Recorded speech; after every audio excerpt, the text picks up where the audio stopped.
Yo, I'm here, everybody. What's up? I have got a fucking cold,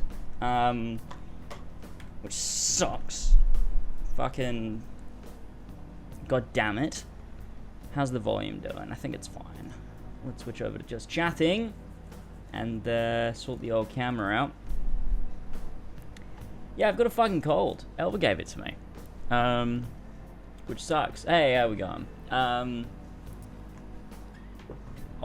Yeah. Fucking dumb bitch.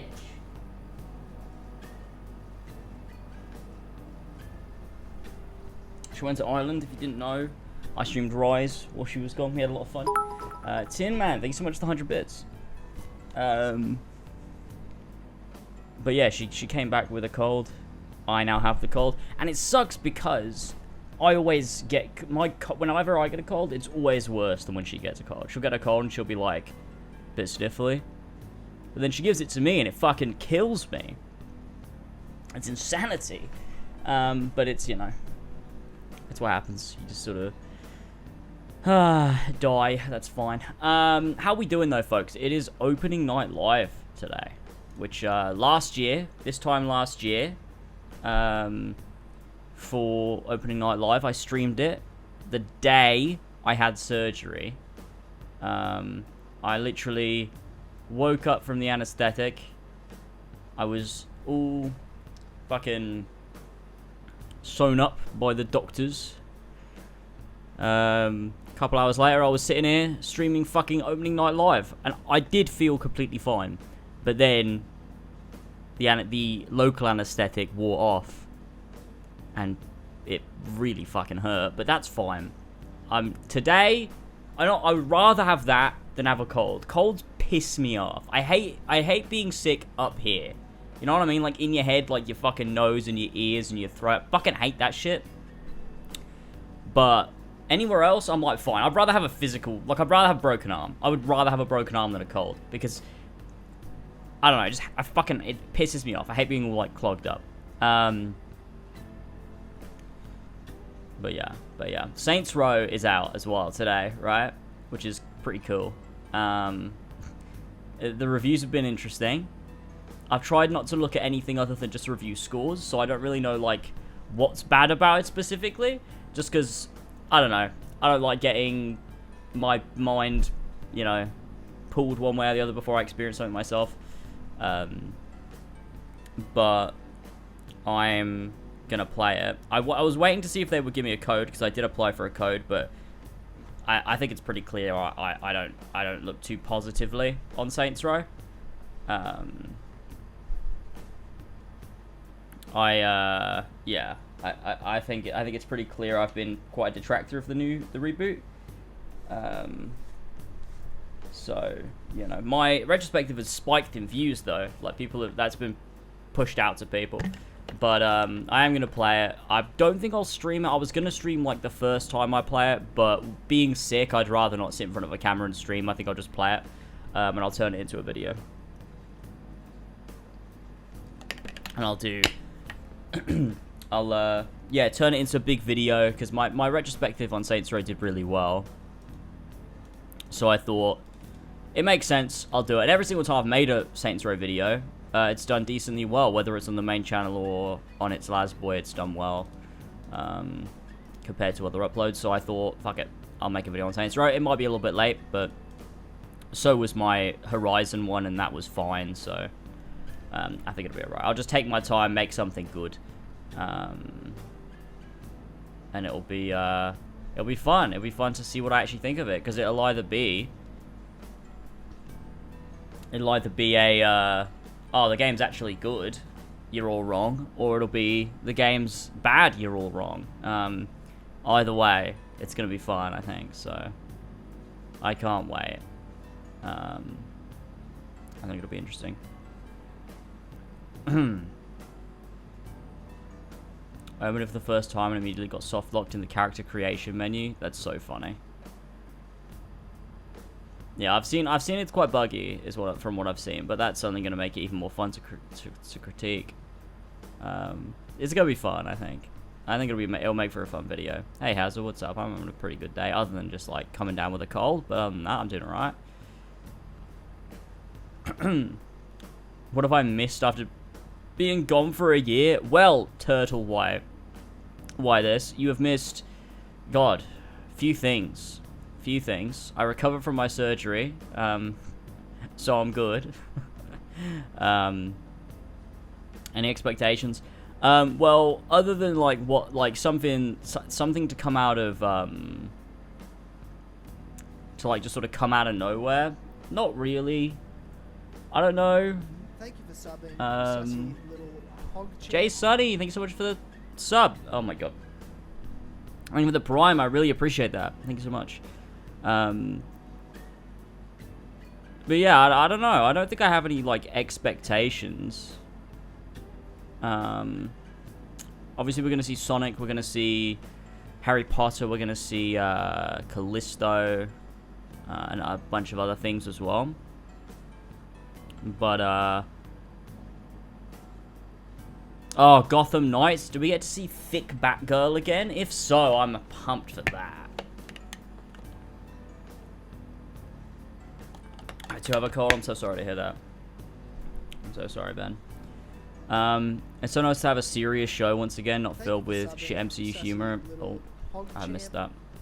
Thick Batty A girl. serious tone. I'm with you, Space Mag.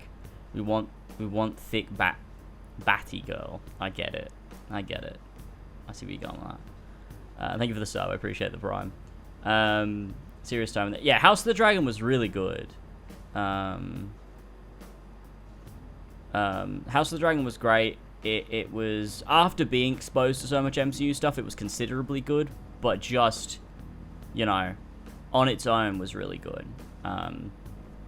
Great pilot show. I think it did everything it needed to do. And I think it only sets up, you know, more to come.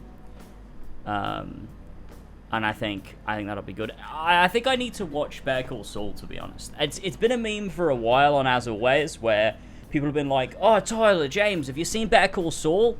And we've just been like, fuck no, I hope we watch fucking Better Call Saul. But with every season that came out, it got more and more people being like, this is actually incredible. To the point where a lot of people hold this in a higher regard than Breaking Bad, which is wild to me, and just because of that, I feel like I need to see it. I feel like I need to watch it. People love it, and it's like, okay, this isn't just people that liked Breaking Bad also enjoy this show. It's like people really love it. I think we should probably watch it. I think it'll be good. I can't wait for Deathloop to be shown tonight.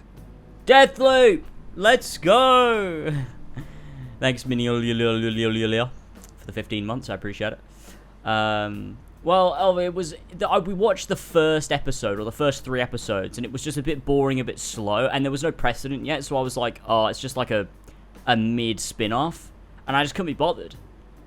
But we've got to the end of the show, and everyone's like, this is one of the greatest shows ever, so I reckon it's worth revisiting and trudging through anything that might be a bit more slower paced at the beginning, or, you know, just setting things up and getting into it. But it's like, you know, it was, I didn't not enjoy it. I thought it was like fine. I thought it was fine, but I wasn't dying to watch the next episode when we were watching it, so I just kind of like, whatever. I have not seen The Boys, but I have heard good things. I might watch it at some point, but I think I'm burned out on superheroes, to be honest. And I know, like, it's totally different. It's not anything like what, you know, you see from normal superhero stuff. I get that, but I just, the concept of superheroes, I'm like, I just don't want to see a person in a cape. I don't want to see someone flying. I don't want to see someone do super strength. I just can't. I can't do it. It's too much. So I think I'll probably watch The Boys. I'll just wait until, like, as soon as I get that, like, little thing in the back of my head where I'm like, oh, you know, I've watched something superhero, and I reach for Disney Plus, and I'm like, oh, maybe I'll watch the newest Disney Plus. No, I've got The Boys, and that could give me the hit of superhero that I need, without having to then go reach into Disney Plus and watch some absolute garbage that'll make me hate myself. So, you know, I am very much an MCU detractor at this point. As the years, weeks have gone by, I've gone from, like, being worried for the MCU to, like, praying for its downfall. I just don't like it anymore. I'm so over the MCU. I will probably watch the films, but I'm not watching the shows anymore. I'm done with that. They have been bad. Tyler OG, thank you so much for the 2 months. I appreciate you. Oh, welcome in, Jamie. Oh, I did say Max. I did see Max say hello earlier. Hi, Mac. I forgot to say hi, but I did read your message. Yeah, the shows are not good enough to watch. I'm all set on never watching another MCU show again, unless they suddenly, like, you know, we get like a big influx of people going, oh, they're really good, they fixed it, they actually put out some good stuff. Then maybe I'll give it a watch. But I don't know. Jake, thank you as well for the Prime there. Sorry, I completely ignored. Well, I didn't ignore it. I mentioned it in the back of my head and never said it out loud. Thank you for the 14 months. I appreciate it. Thank you so much for the old Prime there. Thank you for the Primes, guys. I appreciate those.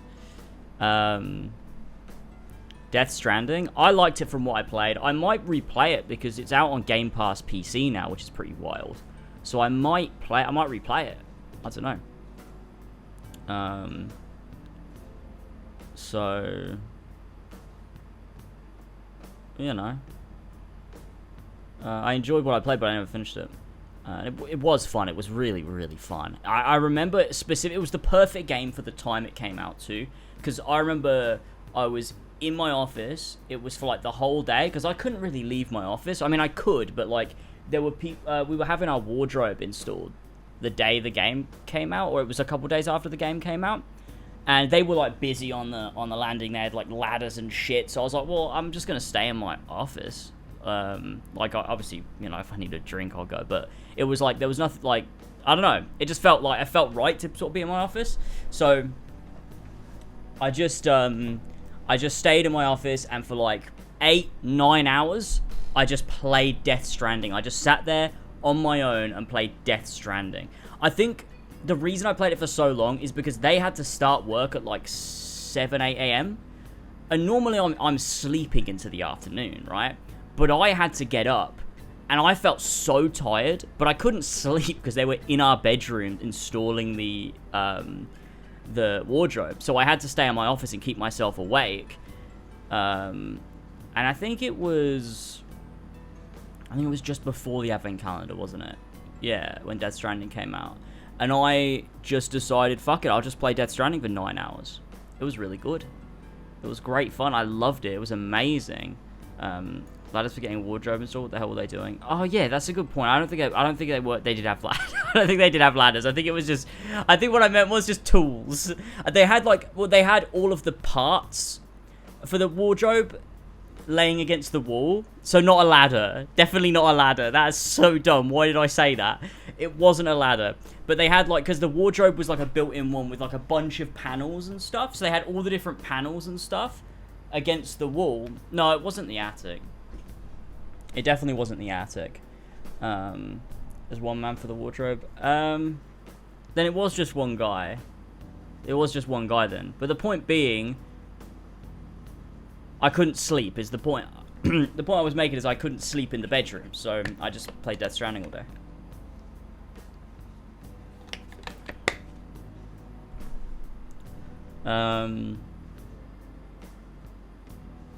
What new game am I excited about? I don't know. I'm not excited for games anymore these days. It's weird. I think the only games I can get genuinely excited for are Final Fantasy and Kingdom Hearts.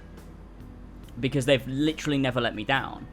At this point, you know, playing through the Final Fantasies, I'm yet to play one I think is bad, other than Final Fantasy 2, but I still liked 2. I still liked Final Fantasy 2, but I think I'm in a sort of this phase where I just really am into JRPGs, and they just deliver on everything I want, and it's not work for me. It's just I get to sit and play a game that is fun.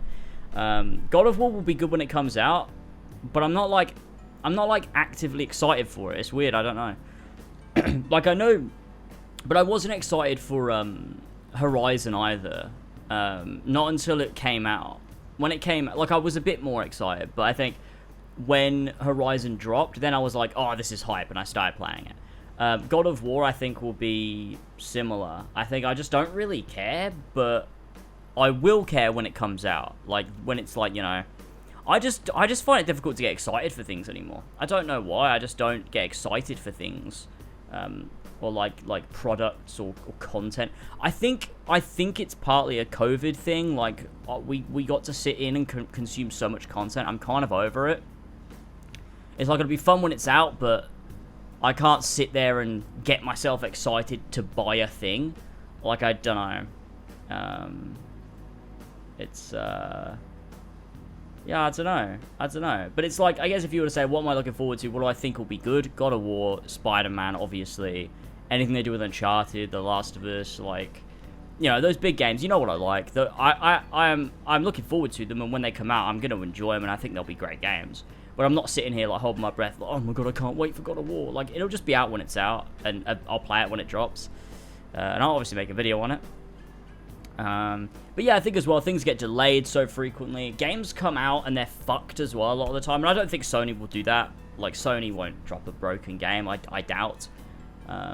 But I also find it difficult to get hyped for, like, third-party games these days. I find it, like, if a game, like, I don't know, it's weird. Like, I really love the Sony stuff, and obviously, like, you know, Red Dead from Rockstar and things, but, you know, Square Enix is maybe the only third-party company that, like, I get excited for because of their, you know, because of Final Fantasy and Kingdom Hearts.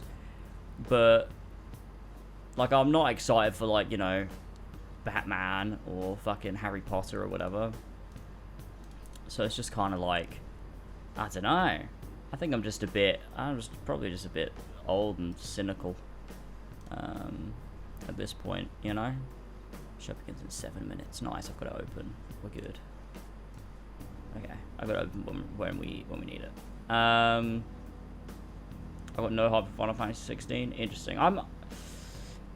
You know what? Me neither. Actually, now I'm thinking about it. Am I hyped for 16? Not really.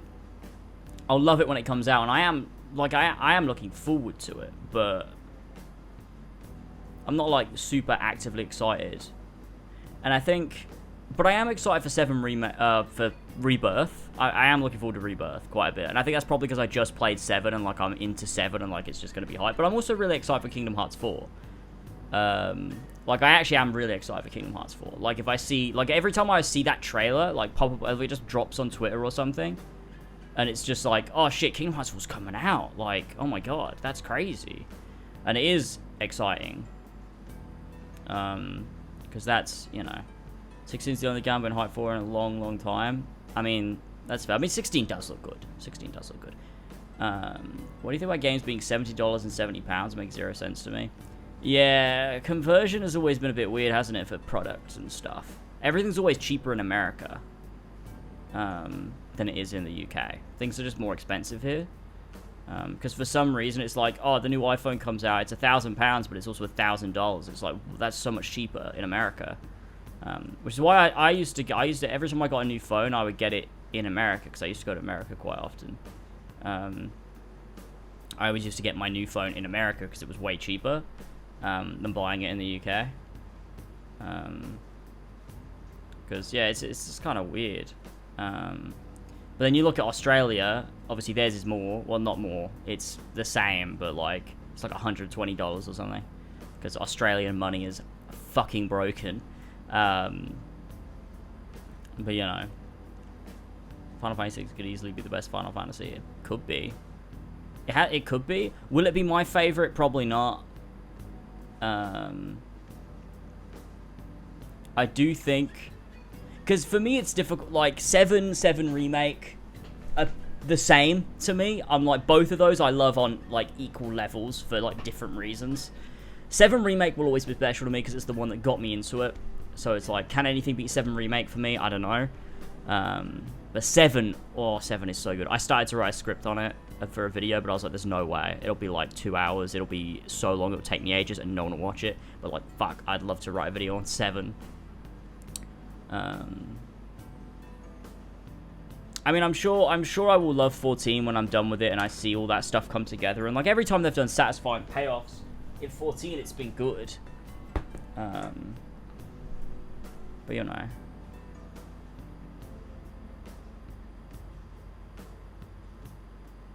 But yeah. I just went to America for like holiday with my family. Back in the day. I have videos of me in America on Lasers Extra. You can go watch me.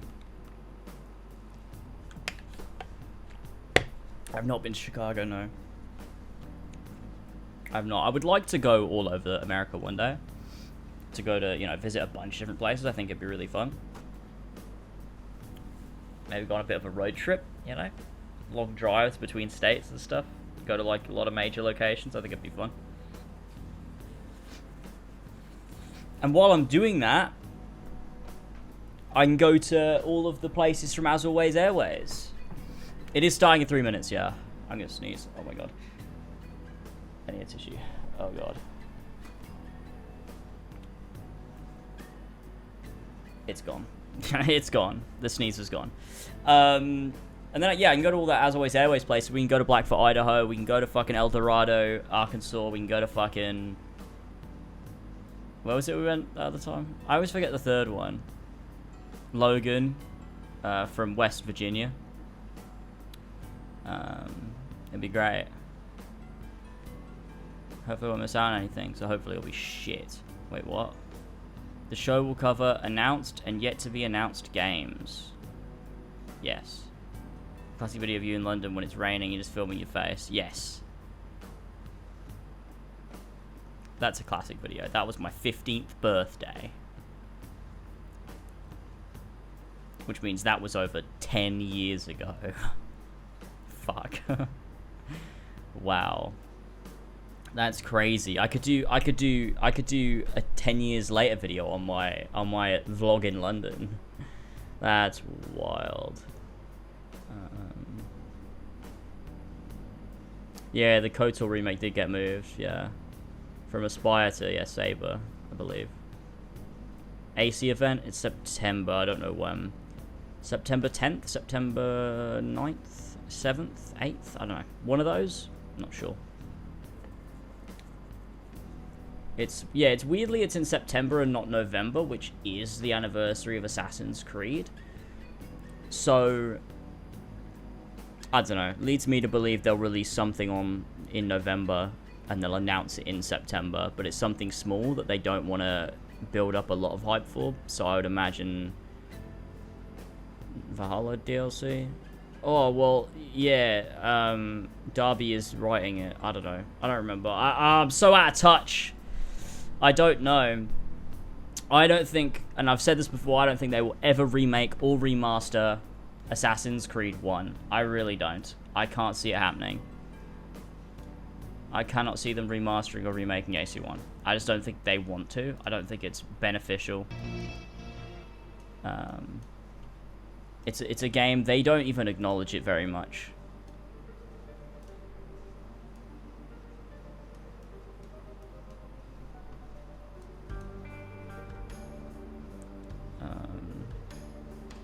But I do believe they have something coming out in November, probably. I'll be surprised if they don't, because, you know, I just would be surprised. I'm gonna change the lights real quick to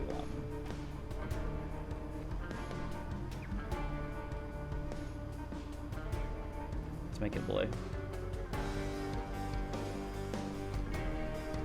This is epic.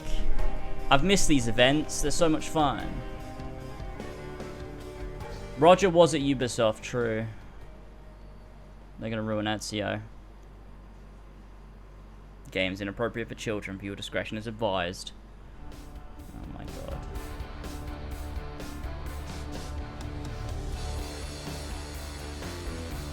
Please welcome to the stage the creator of the Game Awards, Jeff Keighley.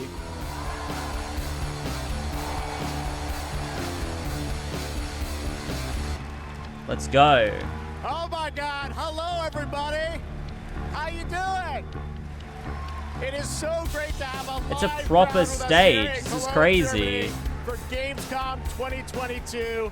I'm Jeff Keighley, and I gotta say I am so excited to be here with you. Is this the first We did this one in ever 2019 since live in person in 2019? Germany, and then the past 2 years we had to do it virtually from Los Angeles. And in 2020, the first show that my team did together live was that August, Gamescom, and we connected with all of you virtually. And the fact that we're back here in person, This is crazy. I don't want to ever take this for granted before. So, guys, are you ready for a fun show? Gonna take a sit for every bad game. Well, I gotta say, I'd love we to have do a that if I lot wasn't of great sick. stuff for you tonight. We have tons of world I'll sip premieres. The water. entire industry has come together to showcase the future for you. We've got games like Sonic Frontiers, the Callisto Protocol. Why is anyone cheering for Sonic Outlast Frontiers? It looks Trials, like Hogwarts fucking Legacy, shit. Gotham Knights, and a lot of surprises of things that we didn't talk about in advance. So we've got some good stuff for you tonight. here Hey, at cheers, Game Dog, for Gamescom. the 17 And months. Time for 10 I more can't wait to AM get started. horror We've got games 2 hours of trials. stuff, so should we just get right to it? That was so funny. All right. I love the roar of a live crowd, and because we got a live crowd, we got to surprise you with some stuff tonight too. So let's start things off with our first world premiere. It's a new Let's world go. from a brand new team that has a bold vision. Let's check this out. Bold. I swear to God, if it's a sci-fi horror game.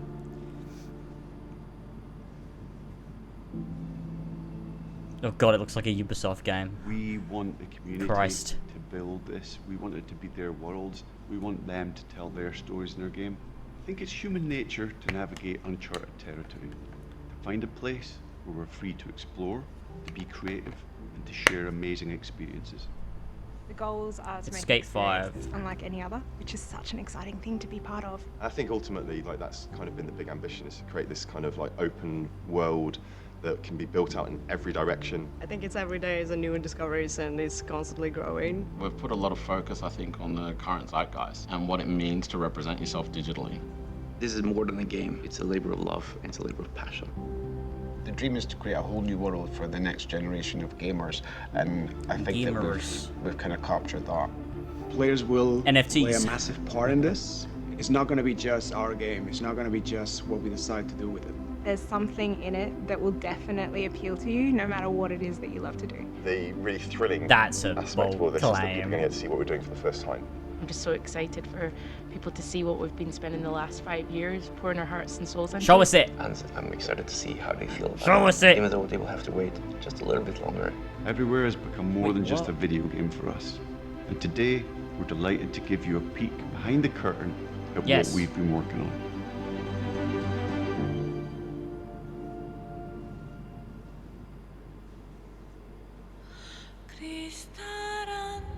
We've got its Helix credits.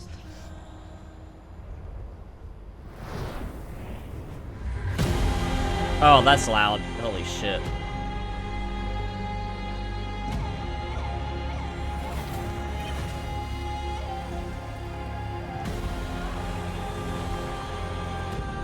They're just gonna show us pretty environments, aren't they? And not explain what the game actually is.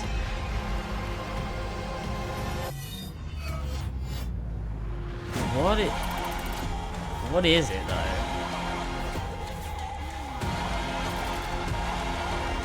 Shooty game.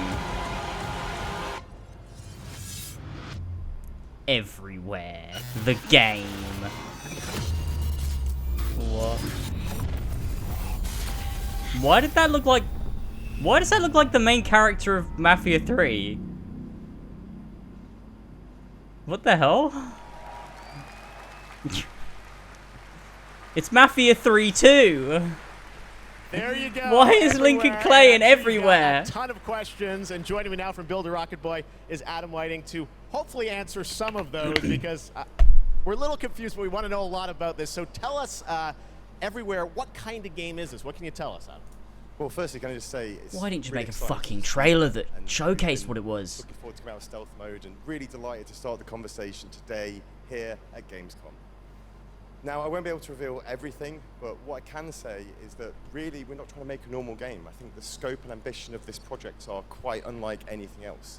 We want to build a whole new world for gamers, and not just a place to play, but watch, share, create, hang out with your friends, and so much more. That sounds dystopian. Well, I gotta say, the end of the trailer, I think we all were taken aback by, whoa, change art style, this seems totally different. What, is that part of Everywhere? What can you tell us? Well, Jeff, that's one of the many surprises we've got in store for players. I mean, we are passionate about making games and telling stories, but ultimately we made Everywhere to be a place where players can make their own experiences, be who they want to be, and tell their own stories. But we're still passionate about making immersive and cinematic experiences that players can just get lost in and enjoy. I guess you could say we want people to have their cake and eat it, and Everywhere is the place that can happen. All right, well, definitely a bold vision for what you're doing here. Okay. The other question I'm sure we're all wondering is, we didn't say a date on the trailer. Any sense of when we're going to get to play this thing? Where are you at in development? Well, I'm delighted to say that we aim to have Everywhere in the hands of players in 2023, but we've got many more things to show and tell over the coming months. And we're really excited for you to sign up on our website, everywhere.game. But really, today was just a sneak peek behind the curtain to see what the team has been so hard at work on. What? And we're really excited to get this in the hands of players as soon as possible. Amazing. Well, Adam, thank you for sharing the reveal here at Gamescom. It's awesome to have so many European studios on stage. And tonight, we've got a lot of European studios that are going to reveal their games harsh, but for the first what time. was and that? Right now, we're going to move to another world premiere announcement. So far, like, that wasn't enough to judge, like, that. Like, why did you show that? All you said was, we're making a game. It's called Everywhere. And we can't tell you anything. I must not fear.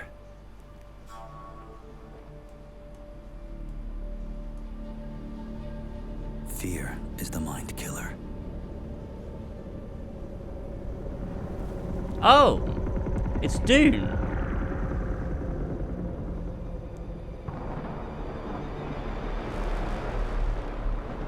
Fear is the little death that brings total No films in my games. No politics in my films, and no films in my games, alright? So far this has been iconography you can recognize the trailer. Like, I will face my fear. You seen the movie, guys? You know it, don't you? Over and through me. And when it has gone past, I will turn the inner eye to see its path. Where the fear is gone, there will be nothing.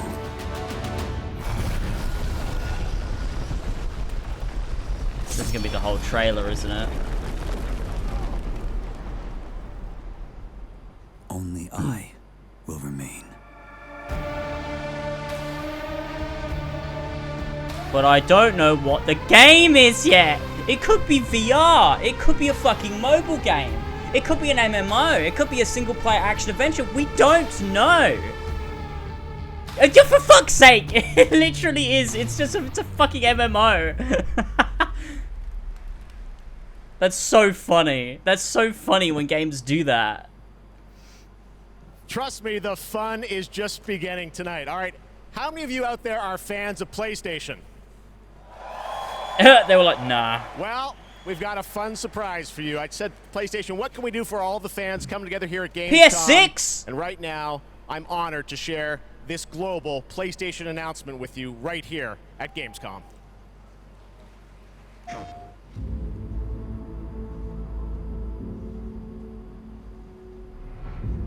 Oh, what is this? This is gonna be something shit, isn't it?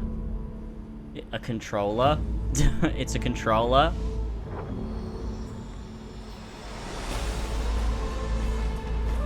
Oh. It's a controller. Never mind, guys. Never mind, guys. It's an overpriced controller. Don't worry about it. Everyone calm down. Edge. Well, I do like to edge. There you go. The DualSense Edge. It's a high-performance, ultra-customizable, wireless PlayStation 5 controller designed by PlayStation. And you see there, you can have your own custom control profiles customized to your play style. And if you guys want to learn more about the brand new controller, you can head to PlayStation Blog. And thanks to PlayStation for sharing that announcement with us here at Gamescom. All right, next up, the Callisto Protocol. You guys hyped for that game? Yeah! Something I'm excited for. Let's go. Well, When I say joining me now excited, I is mean Glenn like Schofield from Striking I don't Distance. get excited. Alright. Glenn, we are so excited about this game coming out in December. You came all the way over in the middle of development to Gamescom. We really appreciate it. How has the response been to Callisto so far? Man, Jeff, the response has been Let me just fantastic real quick. for a new IP. I couldn't ask for anything more. So I want to thank the fans, and I want to thank my team for just really killing it. And it's great to be back at Gamescom, man. You know. Well, you got some good stuff for the fans, and we're going to get to that in a second. I'm some gameplay. We saw some great stuff at Summer Game Fest. You brought more now. What are we going to see today, Glenn? Yeah, you've got some live gameplay. We've got 2 sections. The first one is going to show some Dude, crazy is he on combat. coke? And the second one is something new from the game, a little different than what we've shown with a pretty crazy ending. Yes, it is. You guys are going to love this. One thing I wanted to ask you about was you're known certainly in the team for your work on Dead Space. In that game, we love the strategic dismemberment. I understand you're kind of one-upping things for this game? Well, we got no wonder it looks and like we've Dead shown Space. the gore system. And today we're going to show a couple new things, including one that we're showcasing called mutations. So the enemies may sometimes have They're these trying to tentacles look that come out. casual. And if you don't shoot them, take them out on time. That's why they wear this guy in real time is going to mutate in front of things you that don't into match. something bigger, better, faster, meaner, and he's going to be taking you out. It's pretty cool. Well, this is one of my most anticipated games. It's coming out this December. Glenn, thanks to you and the team for putting this together. That's gonna Let's be take hype. a look at This brand game new does look good. gameplay from the Callisto Protocol. Thank you.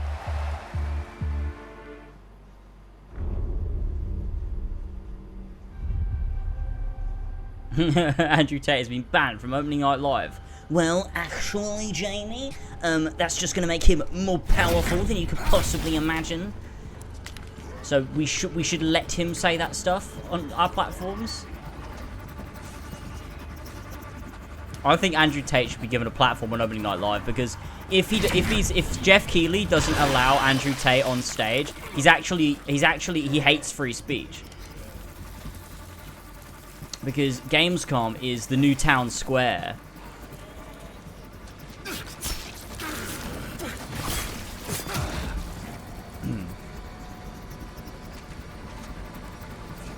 I think this game looks good. I love atmospheric sort of... Yeah, I like the atmospheric horror aspects to it. It's nice. It's like, I always like the look of Dead Space, I just haven't played it.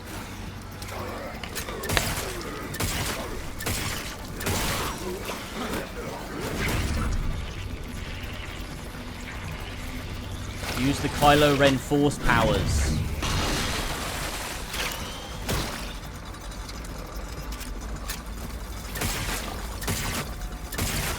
I think we plan to stream Dead Space. I might stream the remake when it comes out. That could be fun.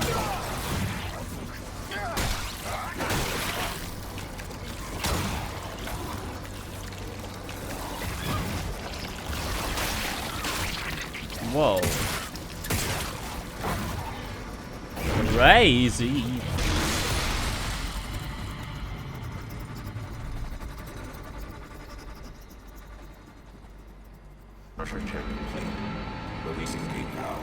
Yeah, I reckon I will play Dead Space. I probably would love it.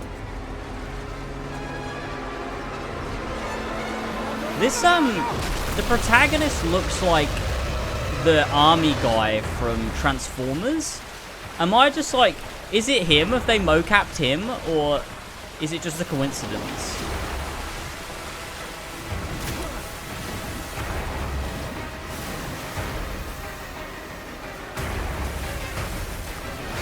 It's Neil Druckmann. Yeah, true. Neil Druckmann has mocapped every. Neil Druckmann actually mocapped these posts sticking out of the water. If you didn't know. So it is him. It's the guy from Transformers. That's pretty cool.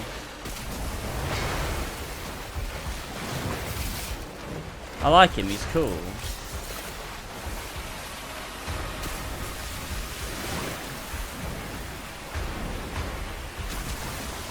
Bloody hell. This is going a bit mental, isn't it? Oh, fuck.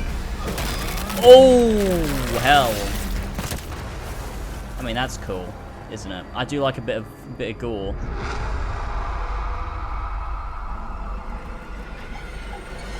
It looks good. I like this game.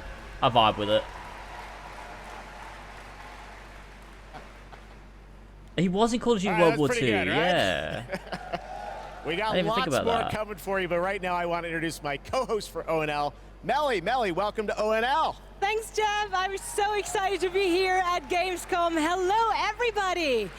I'm your guide for tonight for all the happenings around Gamescom, and I'm really, really excited to be here because the heart of gaming is beating once Melly again. with a 3. And game devs and publishers from all around the world are making their way to Cologne to show you hundreds of new games. So if you're not here yet and still can come by, make sure to drop by. Hundreds of new games. We have too much choice. Drop by next year because it is definitely worth a visit. And one of the highlights we have this year I thought you said wizard. We actually have the largest indie area ever, bringing visitors and devs closer together than anywhere else in the world. And you can meet the makers of the most original and fantastic and creative games here.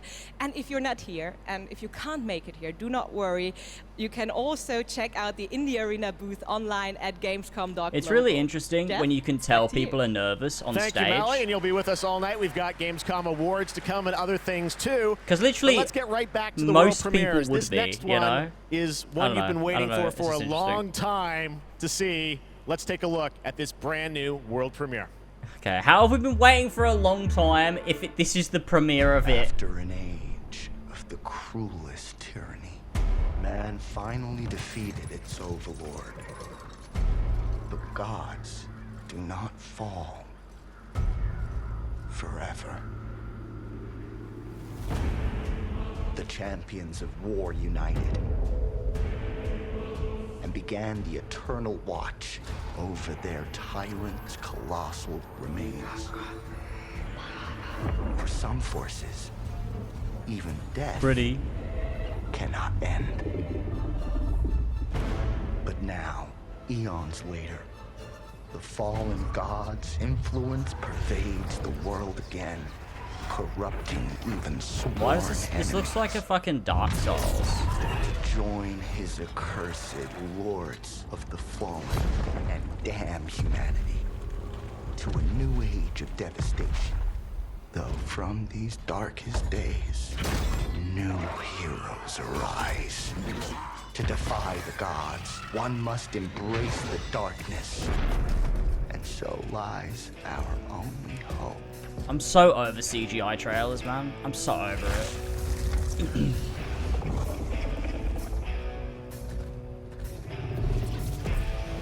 Mother, tell your children not to walk my way. Tell your children not to hear my words. What they mean, what they say. Mother.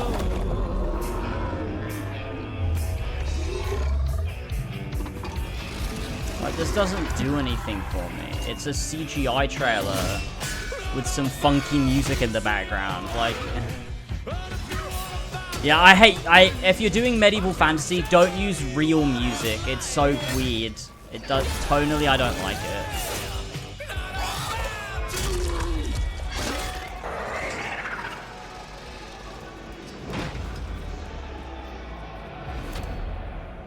What the fuck is this?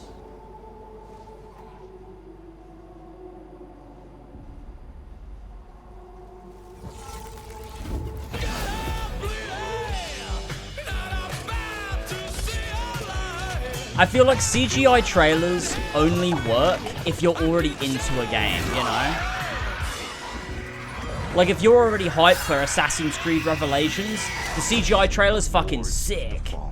What is this? I don't know what that is. Yeah, CGI trailer, like, you know, a CGI trailer for Final Fantasy XIV, it only works if you're already into it, already hyped. They dropped the Lords of the Fallen. All right, now it's time for another new game announcement, the sequel to a game that redefined the term couch co-op. Check this out. Oh, I remember. Are you struggling? Missing your regular FARTs? I thought they were talking about the Have you tried the going meme. online? This is Visit not exotic destinations. Move your dreams, whoever you are. Apply today. No skills? No worries. Everybody's welcome. You're hired. Open a door of new opportunities. Work alone or with a friend, or two, or more. These ones come across like ads, you know. Move locally or connect together online. Yeah! Nice one. Coming 2023.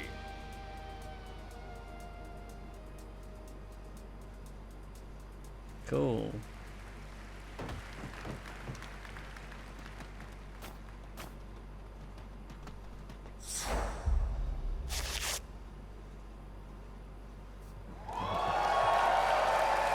Hogwarts. Yes, it's time to step into the Potterverse. This is their time to win me back. Legacy? They won't, but...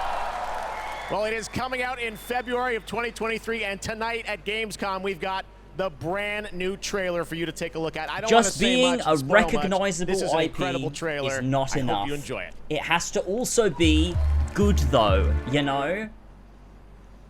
Okay. The more we know about Salazar Slytherin and the dark arts, the better prepared we'll be. If either of you uses dark magic, I will notify the headmaster. Oh my god, it's a Witcher NPC. Unforgivable curses are so named for a reason.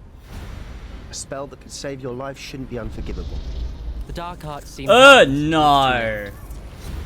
None of us will be able to avoid dark magic forever. What do we do now? It's up to us. I can teach you Crucio, or I can cast it on you. I'm ready. Crucio! You've made your choice. Oh my god. No one would give a shit about this game if it wasn't Harry Potter. If this was a brand new IP, nobody would give a shit about this game. And that's a fucking fact.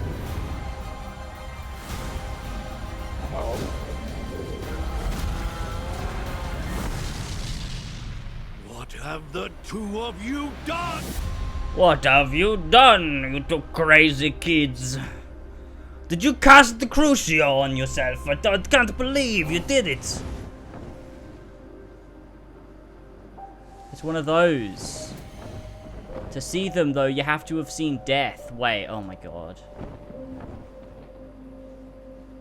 72 hours early access. Oh my god, they're doing the Ubisoft bullshit. Get the deluxe edition, you get to play the game before everybody else. Everyone who doesn't get the deluxe edition, you gotta fucking wait.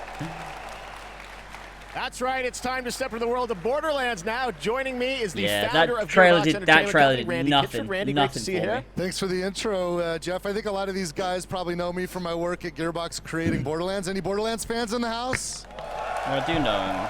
Well, I got good news. I know some of you hardcore folks saw the leak, Wasn't but he a I'm here bad to officially guy, announce or- new Tales from the Borderlands. Am I just Tell us about this. We misremembering? remember Tales from the Borderlands. This is new Tales from Borderlands. This is new characters, new story. It is. You know, I loved the original game, and so that's why we got some of the original storytellers and writers that were back in the day at Telltale and developed an all-new storyline with all new characters, created with production from Gearbox Studio Quebec. It's an Created all-new with production. experience, and we're here to show it for the first time today. You guys want to check it out? Dark Arts back in Jackal's Gaze. Let's go. That's right. Coming in October of this year. October this year, all platforms. Awesome. Well, let's take a look, Randy. This is exciting. New Tales from the Borderlands. First at Gamescom.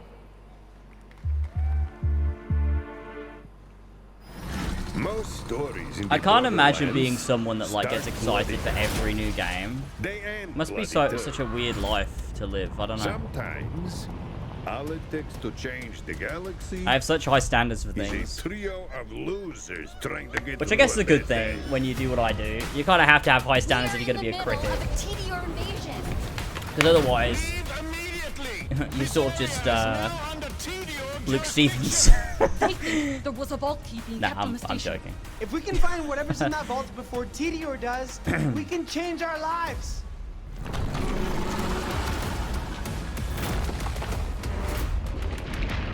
We're hurt, like really bad. Tidio has many guns. Talking guns. Guns with legs. I'm gonna blast you so freaking bad!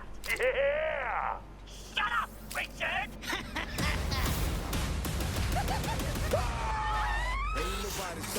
I always wanted to change the universe for the better, and now Yeah, I am. we actually I'm gonna can. critique your game, More Jamie. importantly, we'll be drowning Get in- ready for my 2-hour in-depth analysis of your game.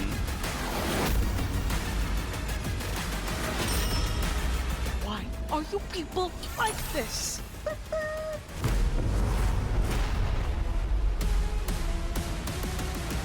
If you happen to see any corpses along the way, don't worry about them. They're just, yeah, don't worry about them.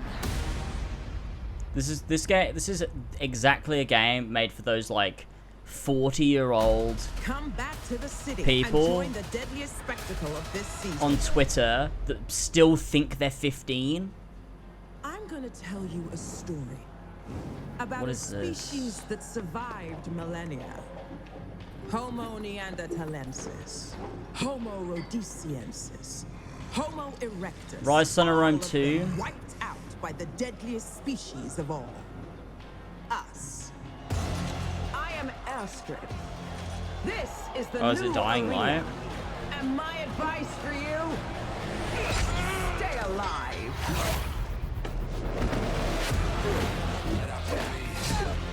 Dying Light is the definition of mid. Dying Light got way too much love and praise when Dying Light 2 came out. It was obscene. Dying Light 2 got way too much praise when it came out. It is such a mid fucking game, man. For glory. Anyone can be a warrior.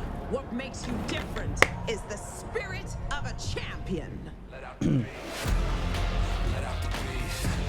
I'm just so like, I'm so fucking jaded. I can't.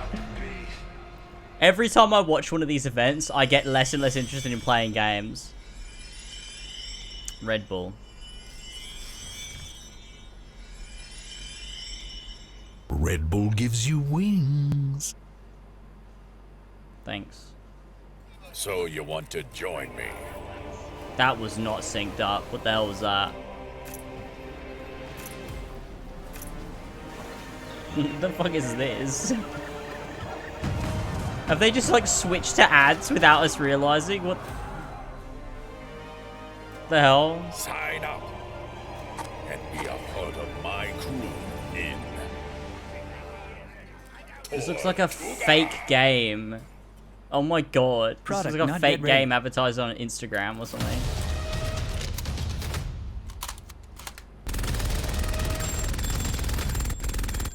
Shooty shoot shoot shoot. Raid? Oh.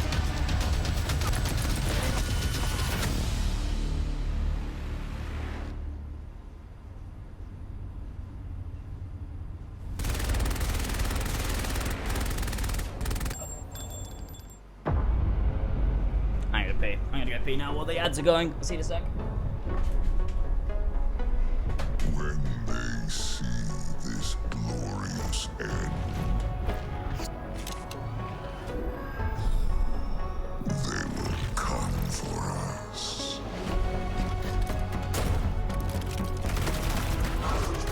To savor the fruitless struggle to its last drop.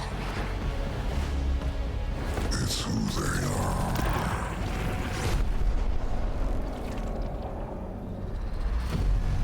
Let them come and see.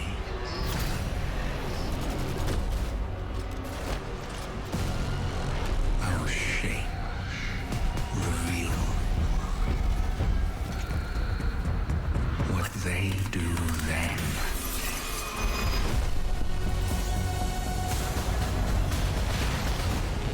Unshackled from hope. Still going. I do have to run an ad every hour, but I'll run it now while we're watching ads. In the end,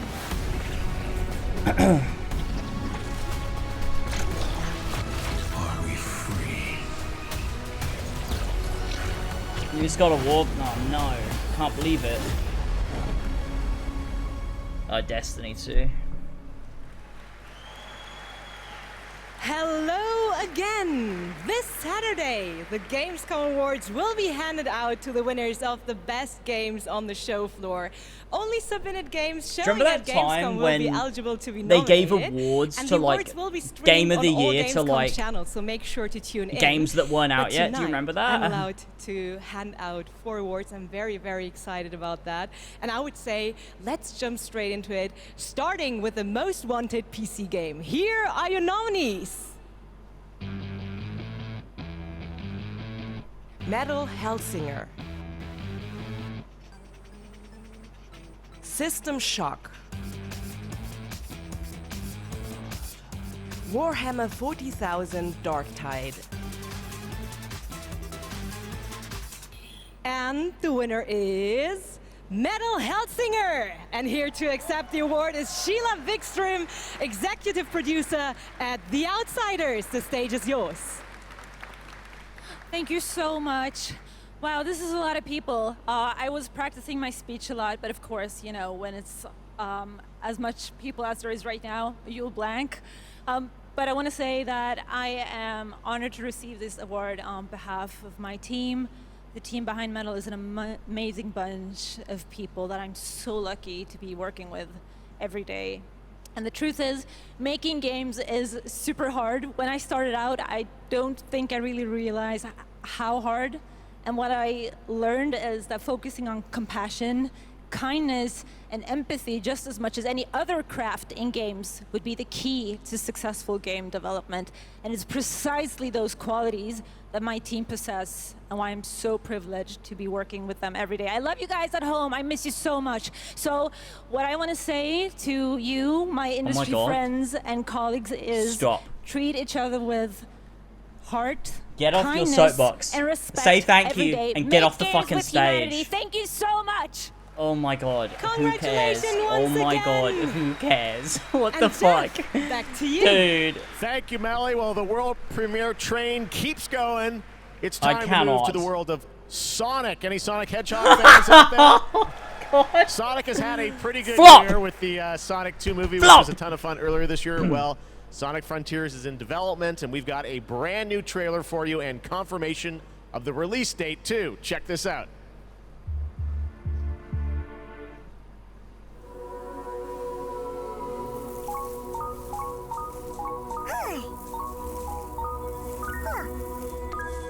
Nintendo-y sounds. Oh my god, Sonic saved him. Submit. Yeah, I'm Your Roger reckless Craig actions Smith. endanger the world.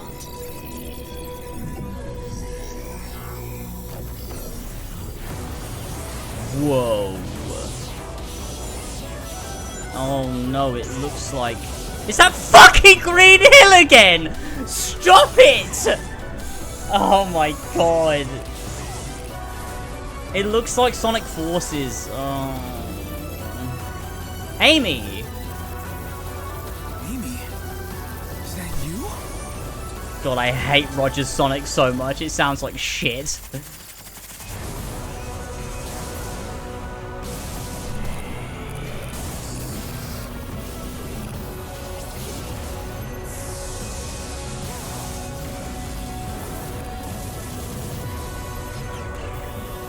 The Ancients. You cannot run forever. Leave. Immediately. He was gonna punch her! Holy fuck, Sonic.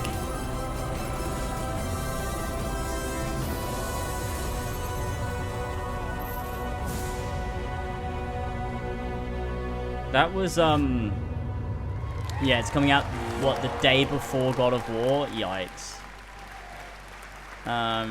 There you go. It is coming this year, Sonic Frontiers. All right, well now, another European studio wanted to use Gamescom O&L as a platform to announce another narrative experience. This comes from French studio. Check this out. French studio? Oh no. Never mind. Never mind. It's not that French studio.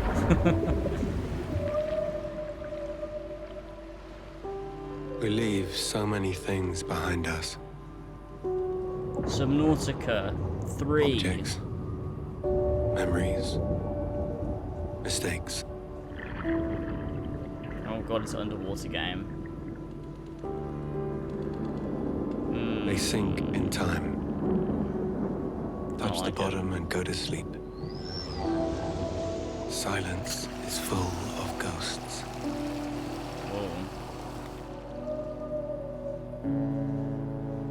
And here, voices can only come from the deep. Deep under the waves. Wait, is this Quantic Dream? Oh.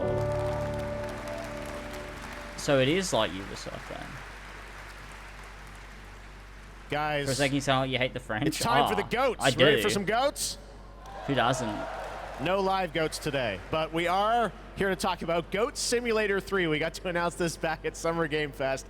And now it's time to see the gameplay of Goat Simulator 3 for the first time. Let's check this one out. I love how he's laughing just at the thought of the silly and quirky Goat Simulator 3. It's such a funny game.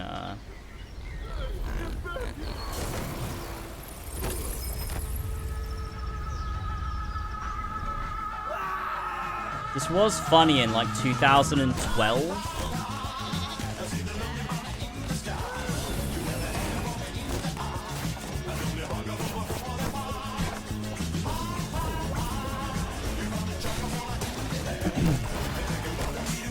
This is the kind of game I imagine Tyler secretly loves.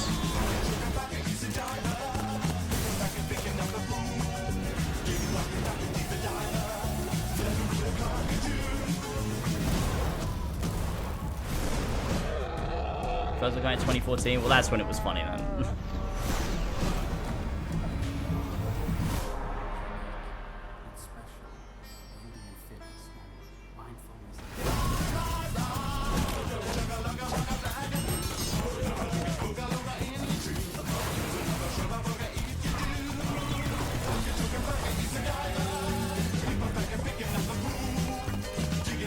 Have they shown anything good?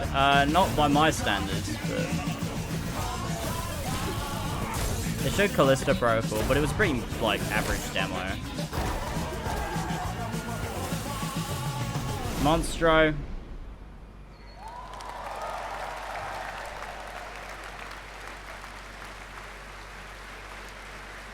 November 17th. That has literally about everything you could imagine in it. Goat Simulator 3. All right. A lot of people ask me how I got started in the industry, and what I loved doing when I was a kid with my brother, we would play PC adventure games, and I grew up playing classic LucasArts and Sierra adventure games. You guys remember Monkey Island by chance? Well, I am so excited because there is a new Monkey Island in development right now. Ron Gilbert, the series creator, is back. You may have heard about it. Return to Monkey Island. And tonight at Gamescom, I am so excited that we get to announce the release date. Or actually, I don't. We get to go to Stan to tell us the release date. Check this out. Stan. Hello, friends. It's your old pal Stan, coming to you through the magic of marketing to let you know that your search for quality entertainment is about to bear fruit. But I wouldn't be doing my job if I just dropped the details on you without a little build-up. I want you to see the kind of fine dining establishments you'll be visiting, like this one. Get lost. And if escapism is your cup of flavor, you can't do much better than this exotic and extremely remote island. Stay back! How did you find me? What the fuck? Return to Monkey Island It's his launches arms, September man. 19th, which happens to be International Talk Like a Pirate Day. But you don't have to wait. You can order it right now, before it's even out. Something we in the marketing industry call a pre-order. As a bonus, I'm ready to unload this shipment of beautiful horse armor to anyone who pre-orders Return to Monkey Island. It'll look fantastic in your inventory. Oi, you missed a spot. I've got to go now. I've got a lot of irons and a lot of fires. You know how it is. But I'll Epic be back to horse steal armor, every scene I'm in Return to Monkey Island. I'll see you there. It's been a long All time pre-order since. customers will receive the exclusive horse armor item in their inventory. Please note that the horse armor has no practical use in-game and in no way will contribute to the gameplay, puzzles, or narrative of Return to Monkey Island. Oh my god. A month away, and I love the horse armor does absolutely nothing. It just sits in your inventory. Return to Monkey Island. Cannot wait for that. All right, now let's turn to the world of Unknown Worlds, the creators of Subnautica. As we've teased, they are here today at Gamescom to unveil a brand new IP, and it's a departure from Subnautica. It's a brand new turn-based sci-fi game, and we're going to reveal it for the first time right here. Actually, special guest is. Let's check this out. Damn. Hi, I'm Brandon Sanderson. You might know me as the author of the Mistborn series, the Stormlight Archive, or as the guy who finished Robert Jordan's Wheel of Time. Over the last few years, I've been working closely with my friends at Unknown Worlds on the exciting project we're revealing today. You, of course, I don't know even Unknown dislike Worlds for creating turn-based, I immersive just and fantastical worlds like was the incredible Subnautica series. Was hoping for When they something reached like out to me, Subnautica. I was absolutely thrilled to help craft the expansive sci-fi universe in which their next game is set. This secret has been a hard one to keep, and we're so excited to finally show you what we've created together. So, without further ado, this is Moonbreaker. Moonbreaker. If it's nothing like Subnautica, though, like... Oh, it's wacky sci-fi. Welcome to the party. With you till the end. Needles up. Stay alive.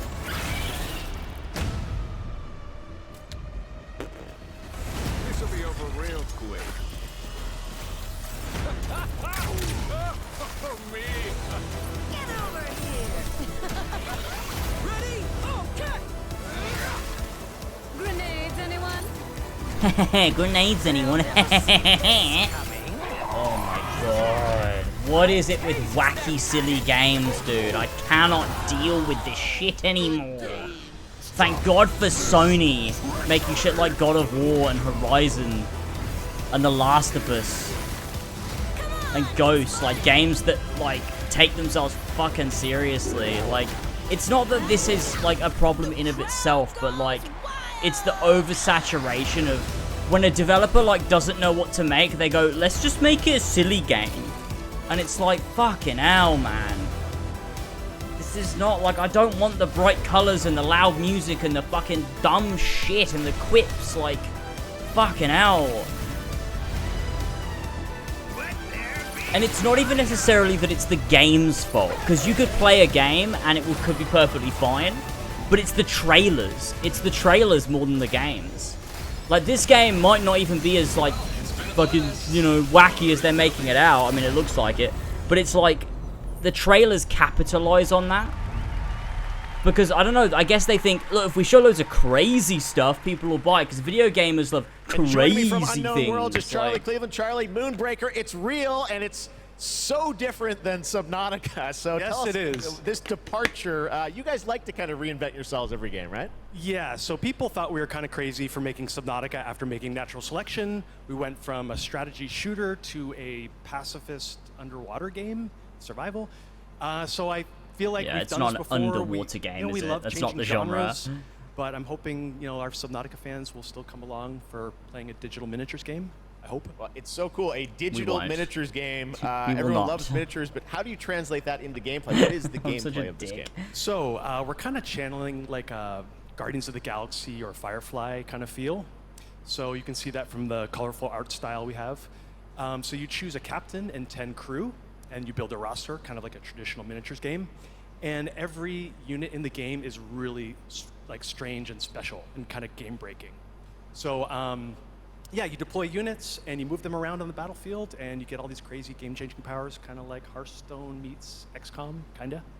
Well, I love, I mean, you see the gameplay here, it looks great. It doesn't and, seem sure. It's coming soon, as we said, end of September, so you're not really actually not going to wait long. But the thing I want to get to is the painting of miniatures, which we saw a tease of in the trailer. And I know you actually, painting was cathartic for you. I have seen the during first episode of House of the pandemic, Dragon, right? yeah. I really liked it. So the painting, Really I mean, liked you it. can't have a miniatures game without painting. And during the lockdown, I just found myself like learning to draw and just like just zoning out and feeling really relaxed when the world was basically falling apart around us.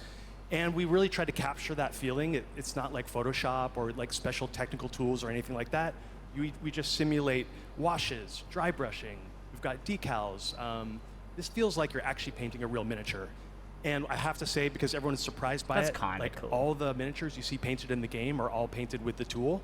So it's like actually pretty powerful. Amazing. Well, it's so cool that you're revealing it here, and it's playable at Gamescom, right? It is. It's here. You guys are the first ones to play it. Wow. And oh yeah, it's more.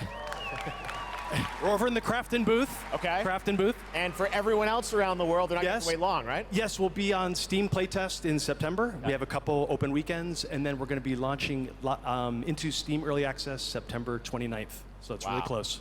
Only a month away, Moonbreaker. Charlie, thank you so much for coming all the way out here. Thank you. I know you had a tough time My pleasure. getting here, but you Thank you, made it. everyone. All right, Charlie Cleveland with Unknown Worlds. Thank you so much, Charlie.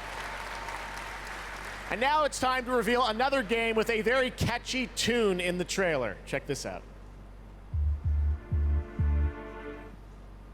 Let me tell you about the friends that invested all they had on a shady site that looked like a scam. It said buy these magic cards to play the coolest game and fight against your friends with no consequence. Crazy game! Look how crazy it is! Oh my god, dude. My brain is switching off. Not even switching off, it's being churned into mush. Oh my god.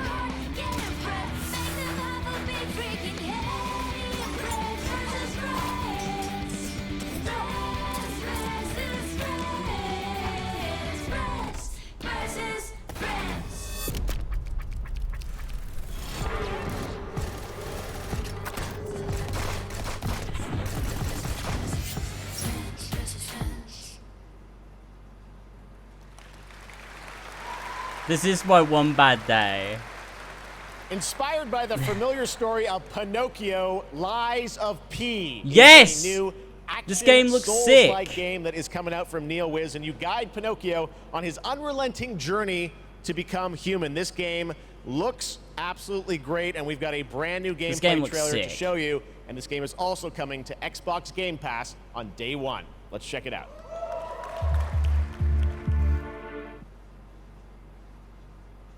It's coming day one to Game Pass, that's cool. Can you hear me? I hope this reaches you. This city is falling apart. Chaos, madness, death. And there might be no going back. But you can change that. It depends on the choice you make. Truth. Or lie. We haven't seen this for ages. We saw this ages ago.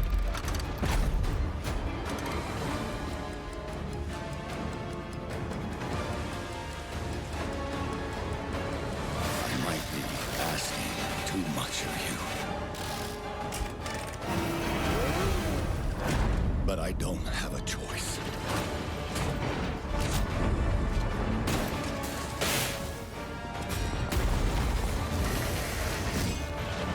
It does look cool.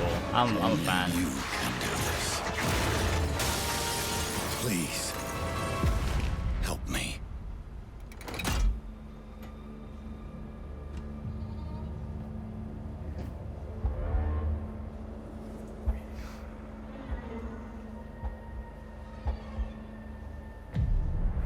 Finally, we meet, son. I want to see the combat. Stage is set. The light shines brightest in the darkest of times. All right, buddy, I'm here for you. Don't worry. Confront your fate. Don't give up. It looks cool.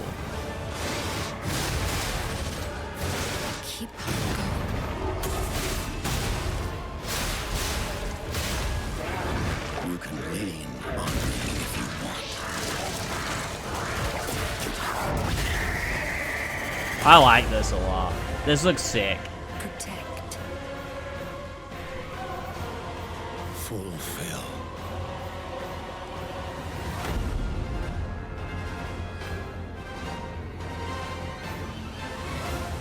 Your destiny.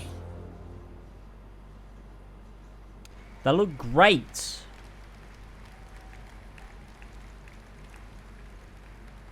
This is like a free-to-play mobile game? Nah. Hey, It you. looks good. Oh, okay, here we go. Yes, you. Do you have fun? Fear of missing Gamescom? Relax. Gamescom is everywhere you want. Gamescom now. Register now. That's right. All the fun of Gamescom is available from wherever you are online, obviously. And, well, in case you're wondering who that little guy is, that's Epi, and he's on a mission to save the Gamescom-verse from the evil future. And if you want to help him, check out the Epic section at gamescom.global. You can solve quests and win prizes, so take I don't part and have help Fong. Epi to save the Gamescom-verse. I actually don't have Fong. I want to tell you more about some of the great program we have for this week, and it's quite a schedule, so please bear with me. There is, for example, the Gamescom Studio by IGN, featuring game spotlights, dev interviews, and all insights into this year's Gamescom, so please make sure to check that out so you don't miss anything.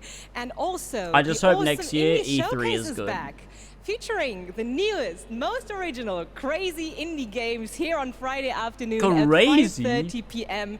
CST, and I'm really looking forward to it. And something I'm really looking forward to is the cosplay contest on Sunday, where the super creative cosplay community takes center stage.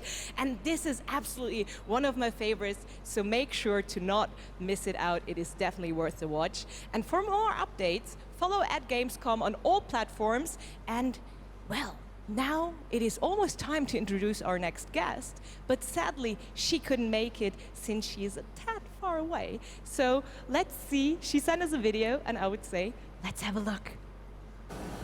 Hello Gamescom, I'm ESA astronaut hell? Samantha Cristoforetti, currently flying at around 27,000 kilometers an hour, 400 kilometers above your head on board of the International Space Station. Today, I come to you to say bravo to the games industry. We see how many space games you've been creating recently. Those missions you send your players on aren't just great fun. They create curiosity, interest, and the love of space exploration in gamers around the world. As we look towards returning to the moon and on to Mars with our ambitious Terra Nova program, humanity's spaceflight capabilities will be in part thanks to the games industry. And who knows, perhaps even you will be among us here at ESA for the journey. Exploring space. She's in space too! It's having real-world impacts that lead us all closer to the stars. So on behalf of everyone at ESA, bravo. Keep creating, keep innovating. She's a crewmate. This is ESA astronaut Fucking Samantha hell. Cristoforetti, wishing everyone a Oh, wonderful my God. Gamescom from the International Space Station. Maybe even you will be among us. Oh my god, what the fuck is happening? Don't do it again, okay.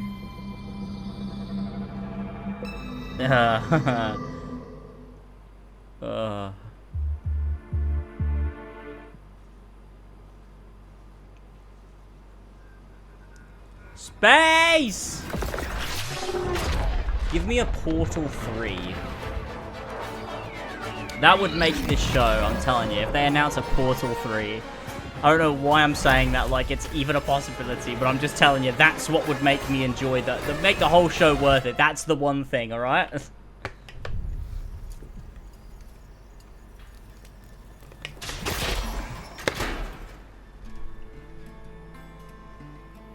Brave a new world.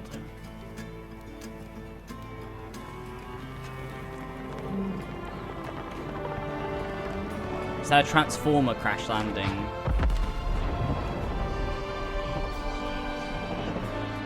Is it an RTS or something?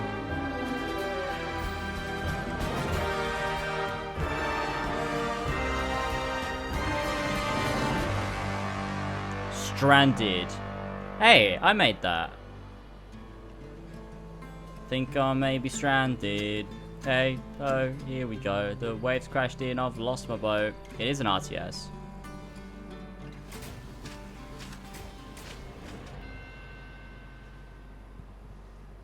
I like RTS games.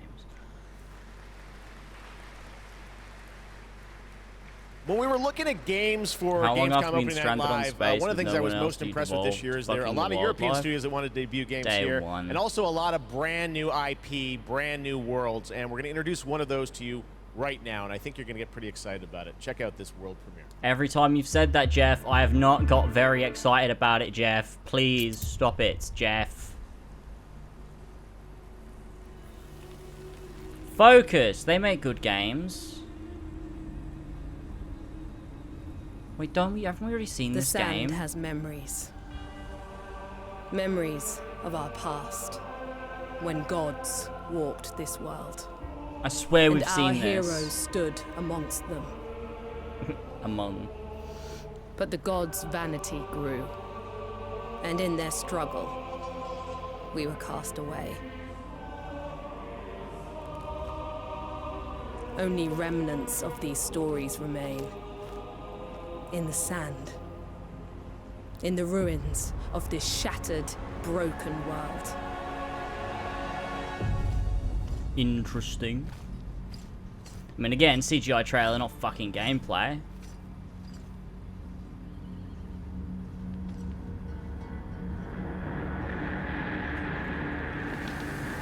Personally, I think this is the Saboteur sequel.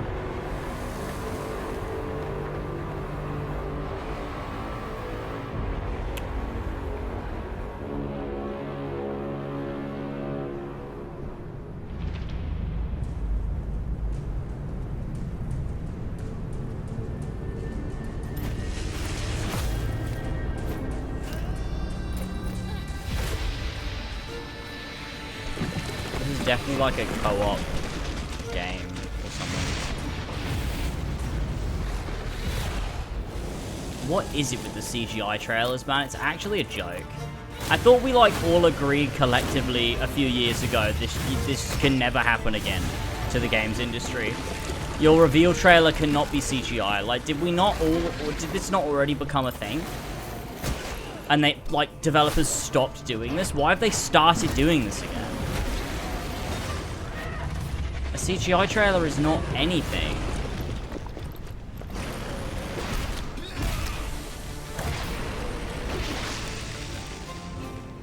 Even in ruins, we endure. We won't let go. For now, we can stand for ourselves. Yeah, all that CGI trailer does is say, well, the game ain't coming out soon. They don't have anything to show. Gods. Atlas Fallen. Oh, gameplay.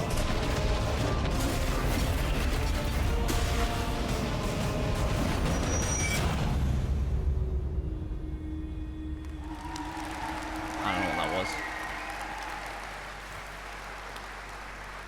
That was like... Atlas Fallen coming in 2023. Now, a classic strategy game that I remember playing in the late 90s is Homeworld. Did anyone else play that back in the day?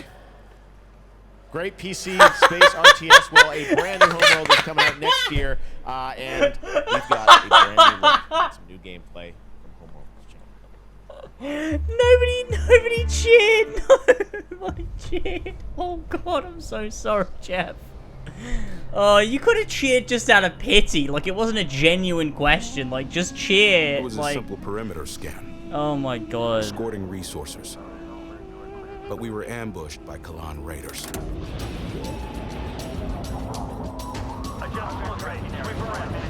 The fighters were no problem, but the missile frigates were a different story.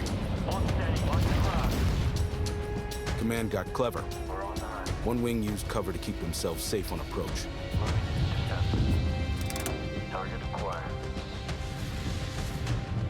While another group found a tunnel in the structure to sneak behind them. I like a good RTS, but space RTS games freak me out. I don't know why. I don't like the depth to them, like the up and down. Like it's not just a plane; it's like a. Perfect for attacking capital ships. It's like a y-axis to the plane as well. I don't like that We about protected it. the resourcers while they hauled in the goods, which meant we could roll out assault frigates. Cleared hot. Let's take it to them. Stay on them. Break contact. The raiders weren't pushovers, but command countered their hit-and-run tactics. The way their carrier exploded, beautiful. And we even grabbed a little souvenir. That missile frigate is ours now. World 3.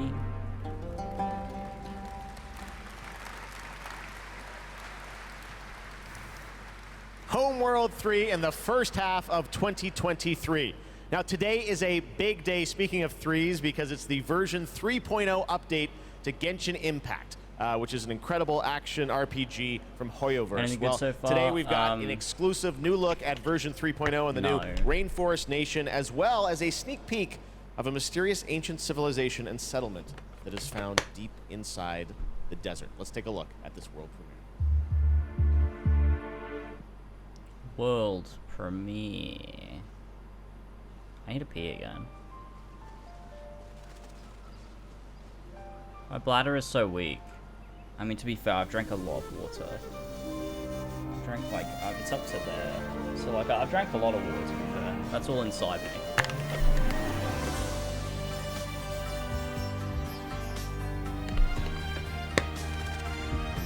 Okay, I'll pee while this is going.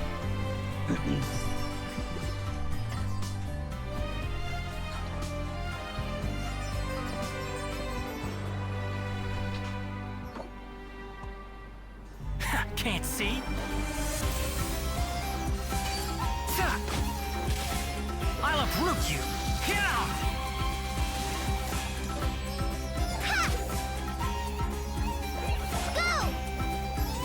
Come on, let's go. There's a fortune to be made. Your more is mine. Let's sweeten the deal. Scatter! Germinate!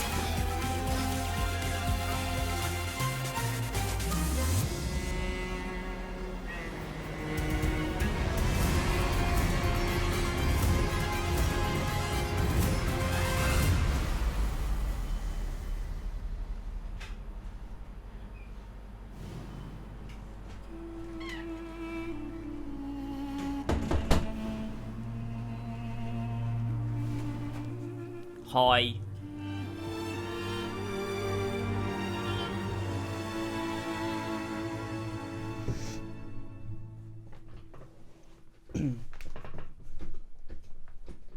Genshin Impact.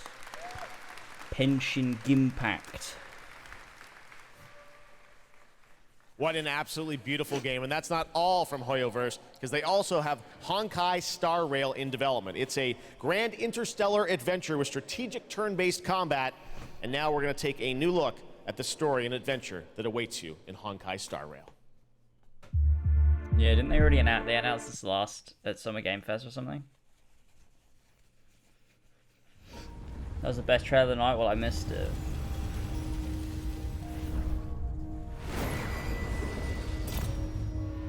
Maybe we haven't seen this one yet? I thought we had seen a game from them. I don't recognize it though.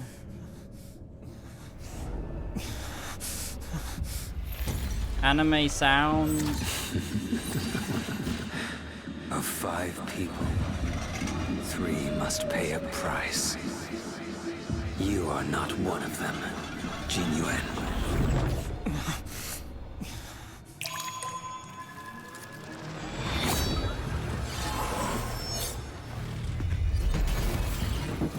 You are one of them.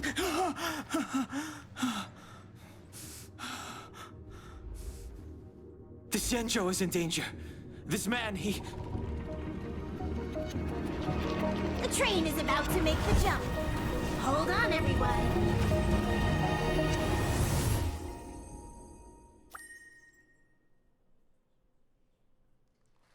Okay. Hello again, it is now Hi. time for our next Gamescom award, and here are your nominees for the most wanted Microsoft Xbox game. The Dark Pictures, The Devil in Me. The Last Case of Benedict Fox. This looked quite cool, didn't it? Metal Hellsinger. No. That was it. 3 games. And the winner is The Last Case of Benedict Fox. And here to accept the award is Bartek Leszczakowski, He's already here. creative director at Plot Twist. Congratulations. Thank you. It's quite of a shocker for us. We just love good Metroidvania games, and we are working hard on making Benedict Fox just that. And I would like to thank Xbox team for their support, and Rogue team for being the best publisher ever.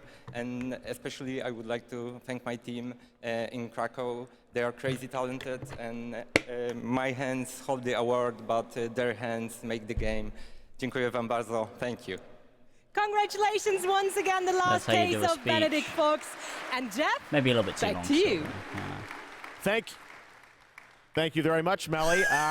Anyone here a fan of Justin Roiland? Rick and Morty? Well, Oh he's my got a God. brand new game, Oh my which God, you may have seen at dude, not Xbox's again, show in not June called High again. on Life. It is coming to Xbox and Game Pass in December. This is so and they fucked. wanted to send us just a great gameplay Stop clip. asking the fucking You're gonna enjoy audience, this. man. They're not Talking answering guns you. in a boss fight, and that's all I'm going to say to set this up. I think you're going to really... This is a trip. Check this out. World premiere of High on Life. Oh. I think you're gonna really... This is a trip.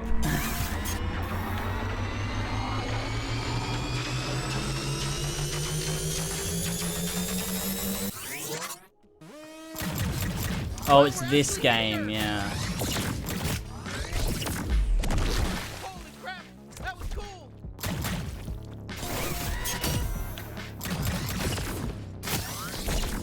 Come on, admit it. We're hurting you. This looks terrible. Are you even a real bounty hunter? Did they make this in 5 minutes in fucking Unity? What is this? That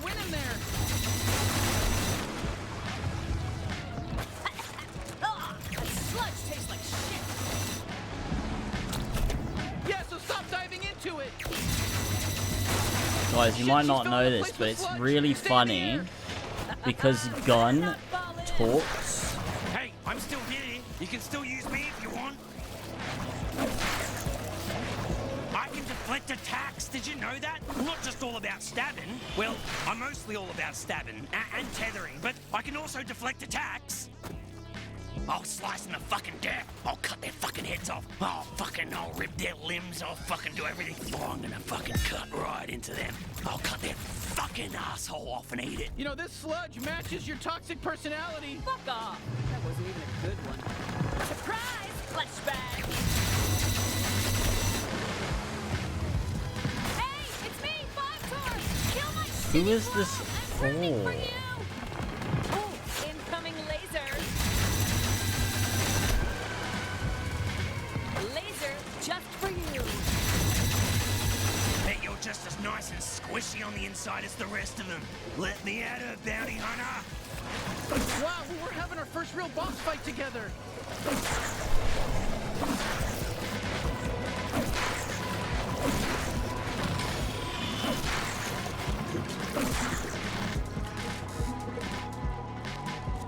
I'm the strongest out of all the Torg clones. I'm impressed you made it this far. My ant soldiers are extremely strong.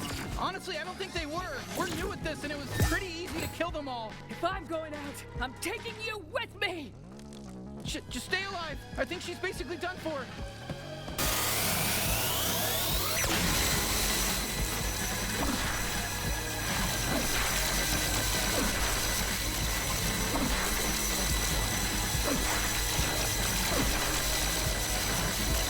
Oh, that was make it stop. That was draining. That was absolutely draining. Do you see that? What? Where? What is it? Wait, what are you? Dude, don't eat that. Come on, dude. Dude! You know she's gonna eat it. What? Yep. No! No! Told ya. Gross.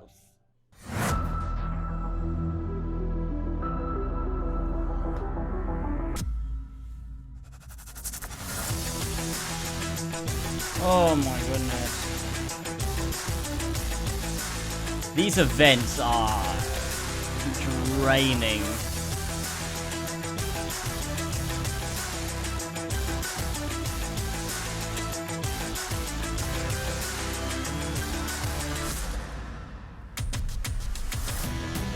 Oh, blimey.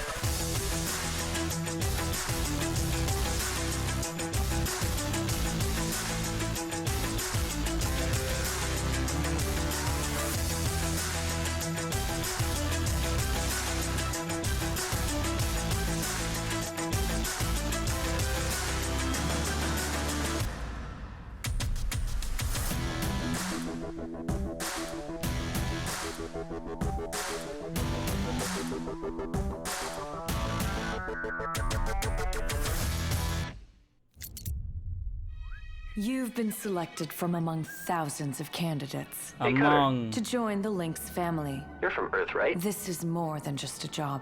It's an opportunity. You ever miss it? Caution. Oh shit, oh shit. Lynx. Making the world A better place.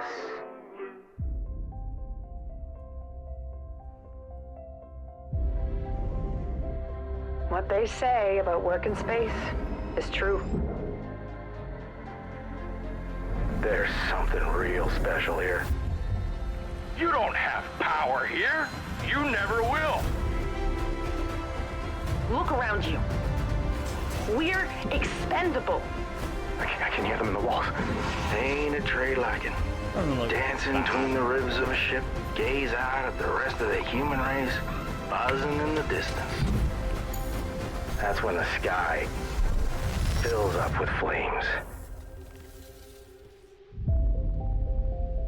That's the way things go.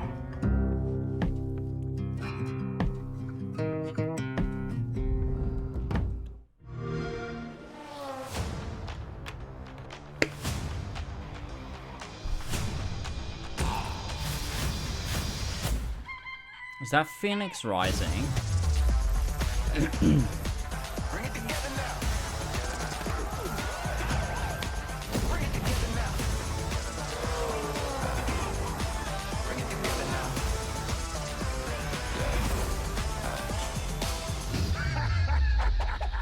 It is on Game Pass. Blimey. Whoa. I like Disney.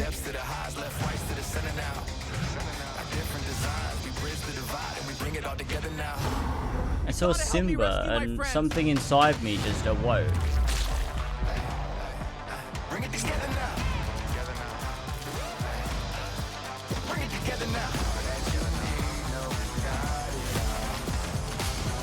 I read that, Jamie, I read that as I reinstalled it for some reason. I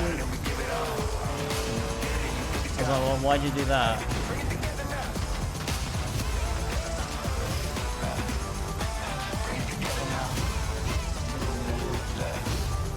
Oh no, Jamie reinstalled Odyssey. So fuck it. Classic fucking Odyssey.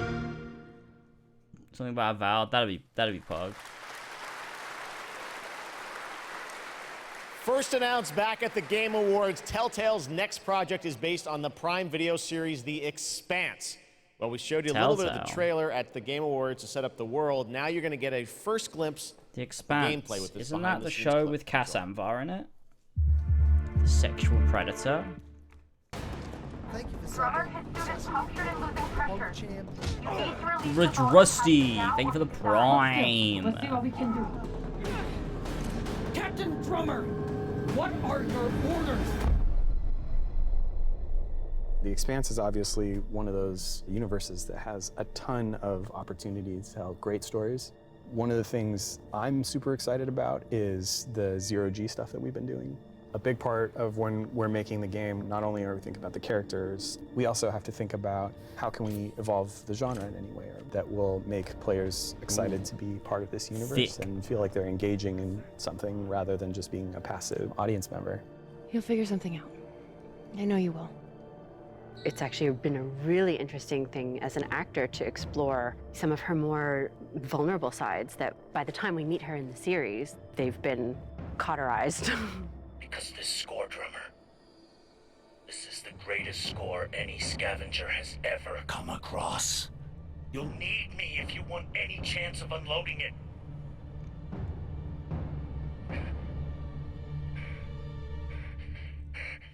The craziness of an exploded ship that now constitutes several parts in a mass that you can move among, and balancing that out against almost like you're excavating a story. That's a personal story. Those are people, those are characters, and you are now among their ghosts, whatever they were doing right before they died. Being a scavenger, it's a pretty dark job. We're really excited about how it feels to both play and experience the story in the game.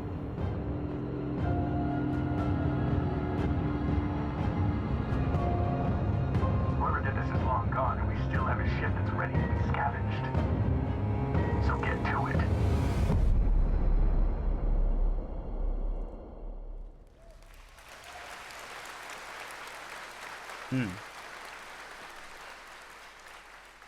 Speaking of adapting things from one medium to another, here's a film adaptation that into a game, which I don't think you would have ever expected. Check this out. Film adaptation into a game.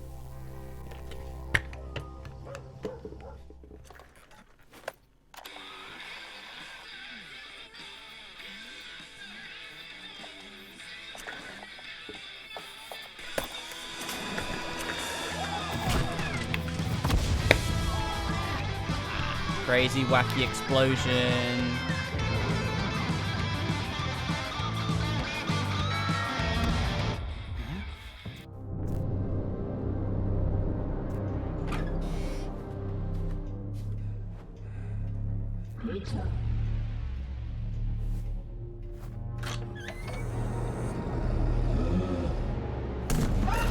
I don't know what this is.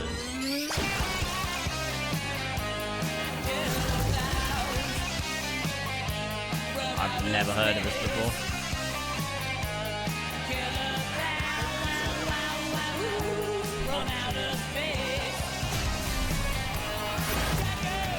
O'Malley! Name of the 12 months. Appreciate it. Goats, killer clowns, we got it all tonight at Opening Night Live. Now we've got another brand new game announcement from a European publisher for a sci-fi action adventure. Here we go. Sci-fi. Hey, Cryptic. We always wondered if we're alone in the universe. We observed and explored, but found nothing. Until now. It has been 6 months Triangle. since the alien object known as the Metahedron suddenly appeared above Earth's atmosphere. Personal log, sentient contact assessment and response team. Kate, we have an issue.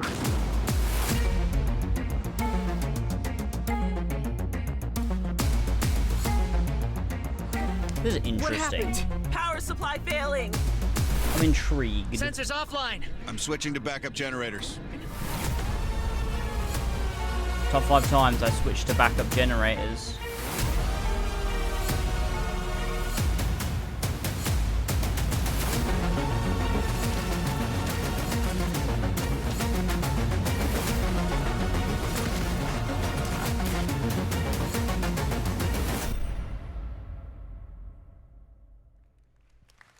You know it's a sci-fi game because it has the little in the title. You know, gotta have one of those. Now we're going to talk about Gamescom Goes Green, which is an initiative that has made Gamescom the first climate-friendly gaming event in the world. The core event and this show, Opening Night Live, I'm happy to say, are 100% climate neutral for the first time, and that's something we all should be very proud of. 100%. How? You guys are part of that too.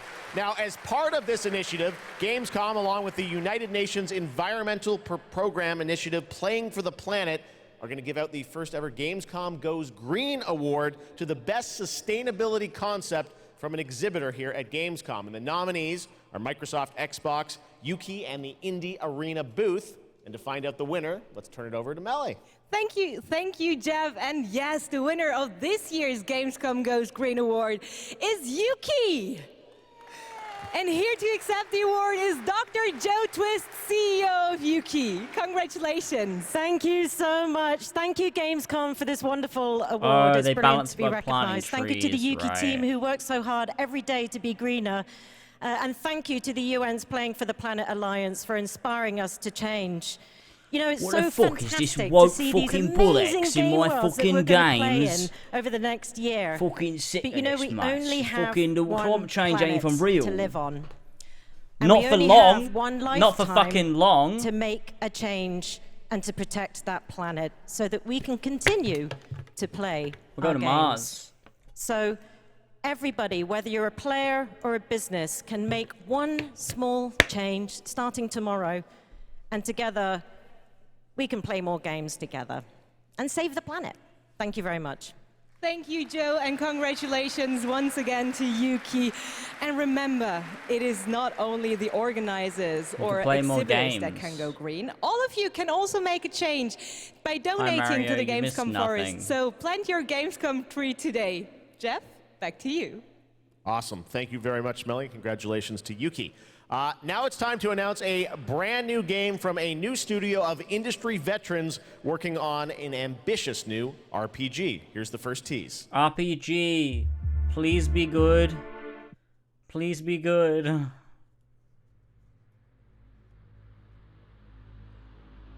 Whoa, that is whoa. Those are a few people. In the crux of reality, there exists two lies. One before Templar. and one behind the eye.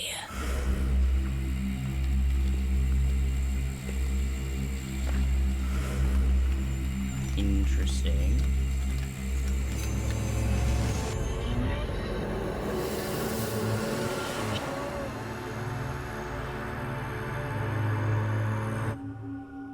Oh, that wasn't anything. Okay.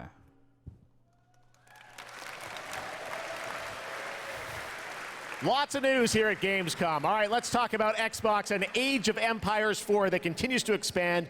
Now we have news on the next civilizations joining the battle as free DLC. If you want to learn more about what's happening with Age of Empires 4, tune into the Xbox booth stream for developer interviews on Thursday. But right now, here's that announcement from Age of Empires 4.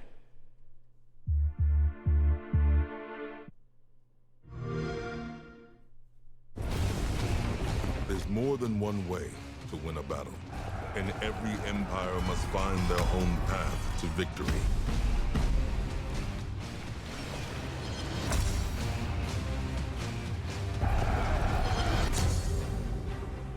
Whether you strike from afar or ambush up close. Thank you for the 200 bits, Cookie. Appreciate it. Hello. To outmaneuver their opponents and gain the advantage on the battlefield. I played a lot of Age of Empires 4 earlier this year. With and I powerful loved it. siege tools and the ability to rally large formations, the Ottomans can keep the pressure on to bring down their enemies' defenses.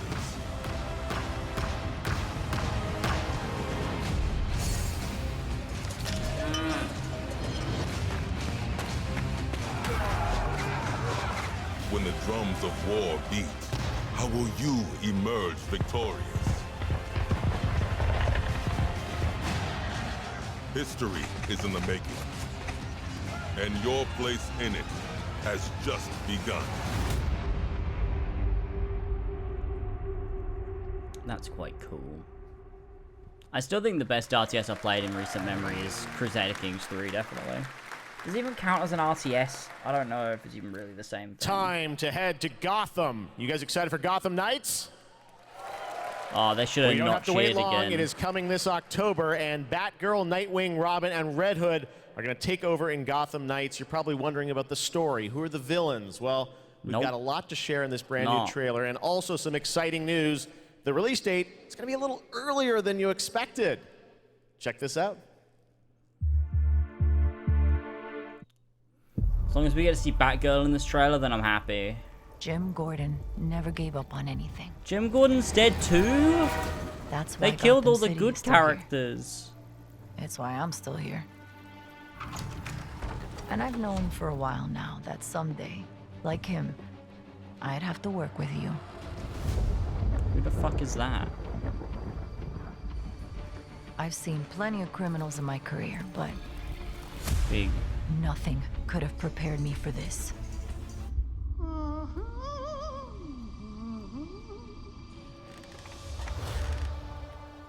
Well, well, if it isn't Batgirl. Gotham City is at her weakest.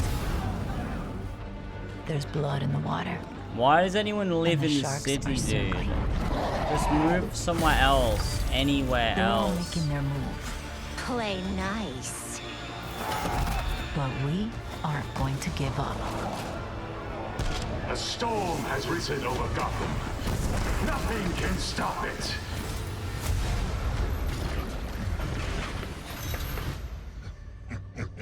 See you at the premiere. I need your help. Your skills. Your knowledge. Your adaptability.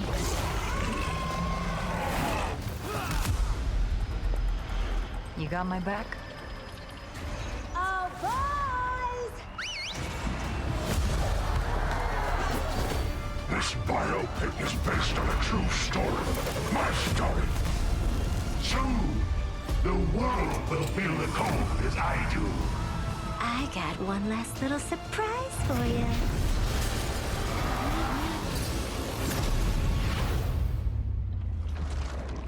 Come to watch the show, Red Hood. Nah, I'm just here to kick your ass. Epic quips.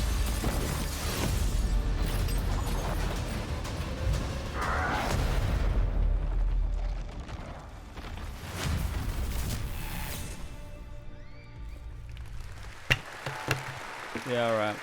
Pretty good trailer, right? October 21st now for Gotham Knights. All right, now it's time to announce a brand new game from a new studio, the global announcement of the ambitious new adventure game developed by Everstone Games. It's called Where Winds Meet, and it's an interactive open-world RPG featuring action, adventure, and martial arts set in a turbulent time in the Northern Song Dynasty. The combat looks really cool. Check out this announcement of Where Winds Meet. Where Winds Meet.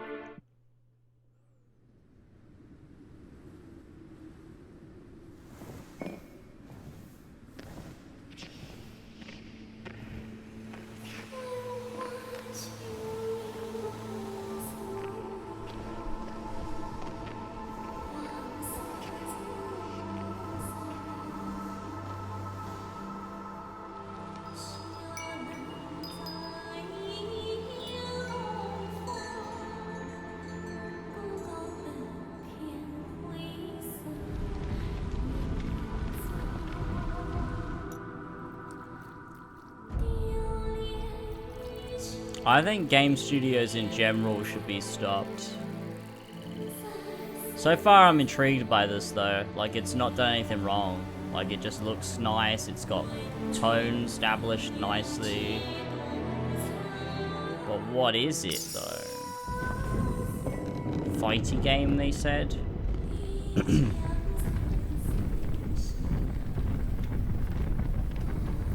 Ghost of Tsunami.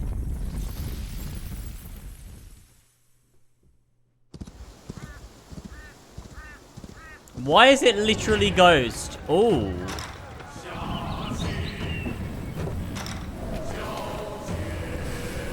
I won't lie, it kind of looks really like Ghost. And it's not just because it's set in, like, you know?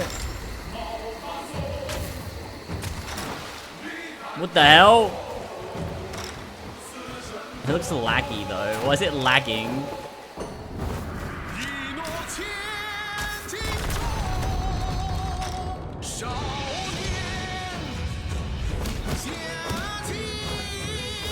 But it looks so weird.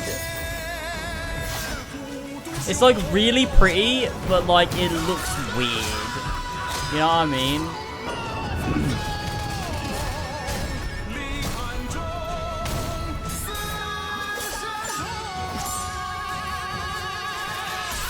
It's almost like if Ghost of Tsushima was a JRPG.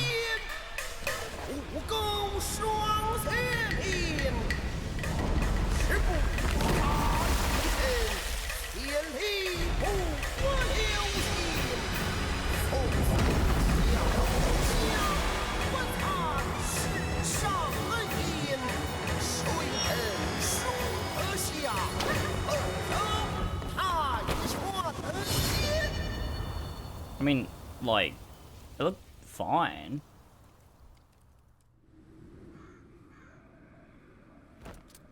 But it looks like it really needs some polish.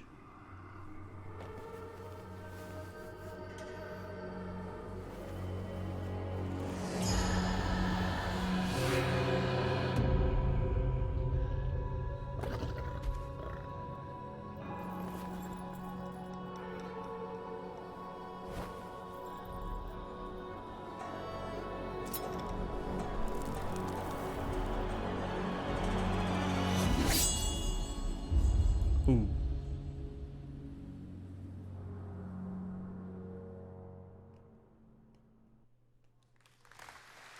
Where winds meet. Again, so much new IP tonight. It's really cool. All right. Back when we started cool. ONL in 2019, a very special guest joined me here in person to close the show. And this year, when I told him that we were going to be back here live in person, he said, well, I got to take part in some way. So please say hello to my good friend, Hideo Kojima. Mr. Kojima? Again, he's gonna say, hey, I'm making a game. See you later. 僕は今ですね、ゲームの制作、ゲームの新作に取り組んでおりますが、今回は別のニュースのお知らせとなります。この度9月から、僕のポッドキャスト番組を Spotify でなんと独占配信することになりました。それでですね、英語版と日本語版をそれぞれ同時通訳を交えて制作するというですね、新しい試みです。全世界のリスナーに向けてお届けをしたいと思います。またですね、ジェフ・キーリによるエンタメ業界ニュースのコーナーもレギュラー化の決定です。第1回の配信は9月8日を予定しております。各分野を代表するですね、超スペシャルゲストも登壇予定です。ぜひリンクをチェックして楽しみに待っていてください。No way! No way! Did Hideo Kojima come on fucking opening night live to plug his podcast? This is not happening! Last year, opening night live, we announced Park Beyond from Limbic Entertainment and Bandai Namco, and this year they've got an awesome booth experience for those of you here in person, and for those of you at home, we've got a brand new trailer that shows you more of this incredible amusement park simulation game. Oh my god.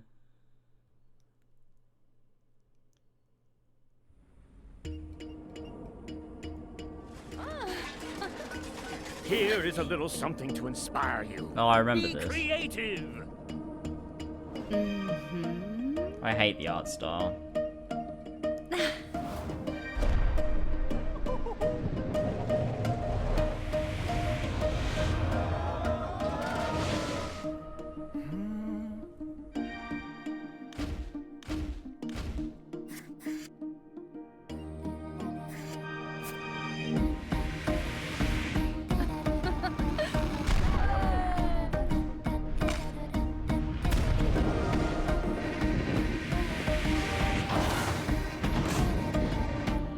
I do like a good theme park tycoon game. Great job, guys. This has a lot of potential. Couldn't we go a step beyond? Ta-da!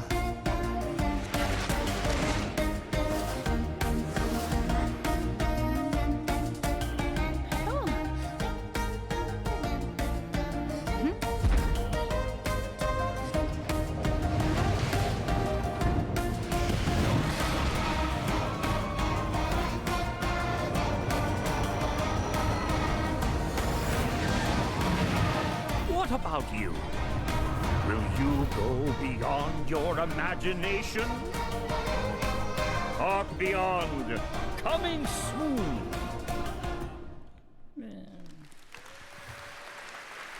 So much fun. I love the diversity of games we have here. Amusement Park Simulator. I love Theme Park back in the day. Great to see that's coming out from Limbic and Bandai Namco. All right, now it's time to share another special announcement here at Gamescom. Not a game, but a concept car. That's right, it's here at Gamescom, and I got to catch up with Oliver Heimer, the head of Mini Design.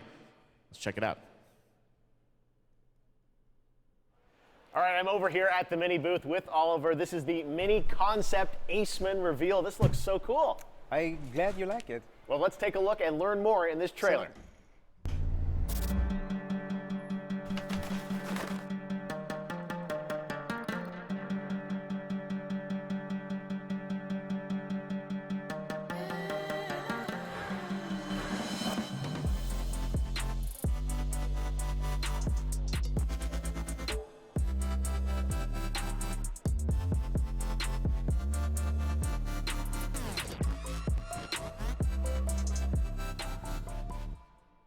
Oh, this looks so cool. I have so many questions for you, Oliver.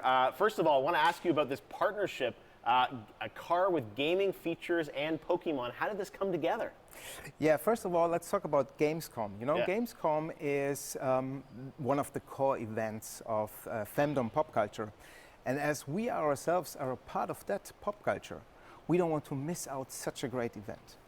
And the Pokemon Company International and we have a lot in common.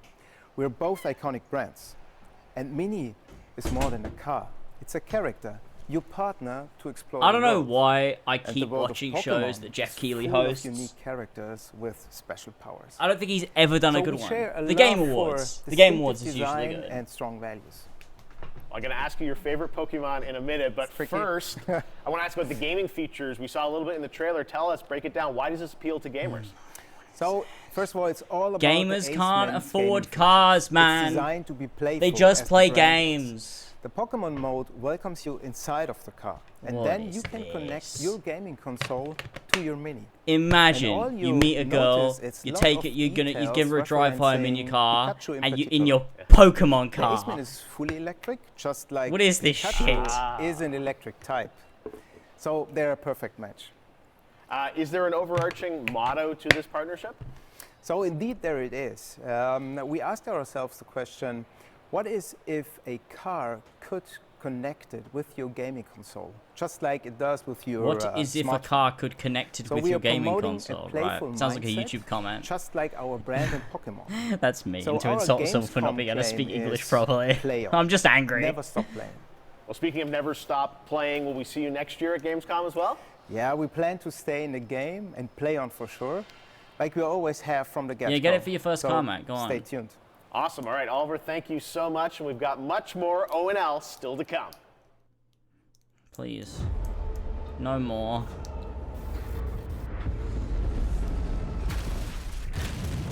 Darktide is a first-person co-op game set in the grim dark future of Warhammer 40,000.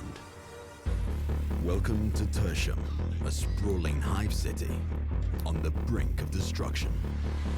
You are a reject, a convict freed to serve the Inquisition in this darkest of hours. I'm depressed. It is your duty to fight. Oh, I'm even more depressed because I have to start playing Saints Row after this. For the Emperor. You can expect no help. No reinforcements. You are Tertium's last line of defense.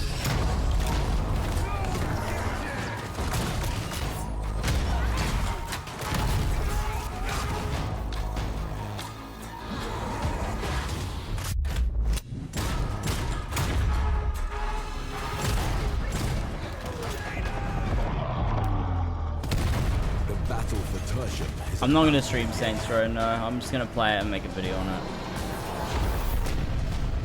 Rejects will rise.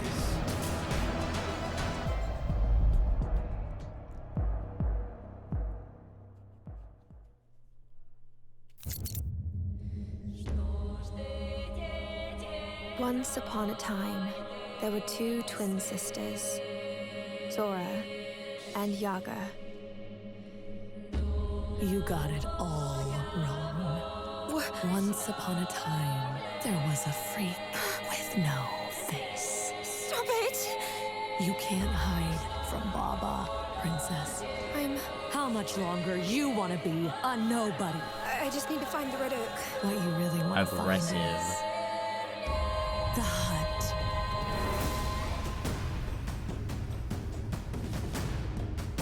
What the hell is wrong with this forest?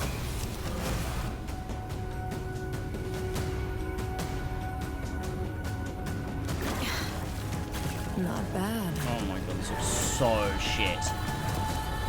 This looks so dead. I can't, man. Kill it again.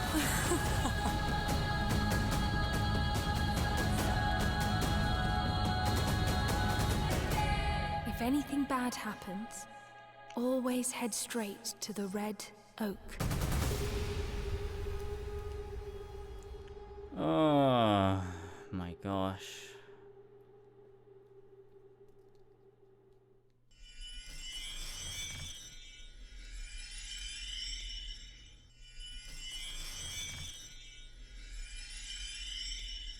Red Bull gives you wings.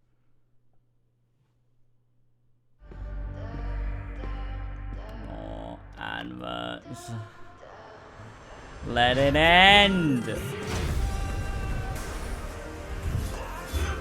Hopefully there's one last thing that's good. Hopefully. Why do studios think they can release these piece of shit games? That's so funny.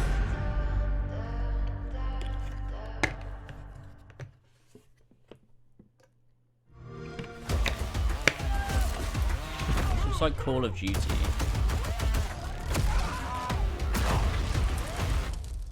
Oh, it's not. I remember this game looked so cool when they showed the first trailer, but then the game came out and it wasn't good.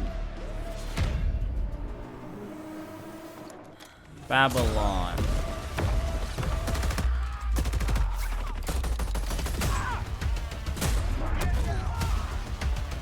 Babylon is such a cool historical location.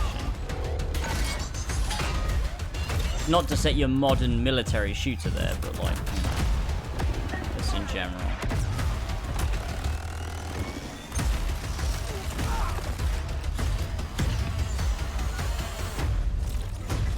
I think they'll probably have one more thing. I just don't think it'll be that good. And now it is time for a final award. But don't worry, there is more on Saturday, so make sure to not miss our award show on Saturday. But here are your nominees for the most wanted Sony PlayStation game. The Dark Pictures, The Devil in Me. This is the same as the Xbox one. Lies of P. Why is this a PlayStation game over an Xbox game? One Piece Odyssey.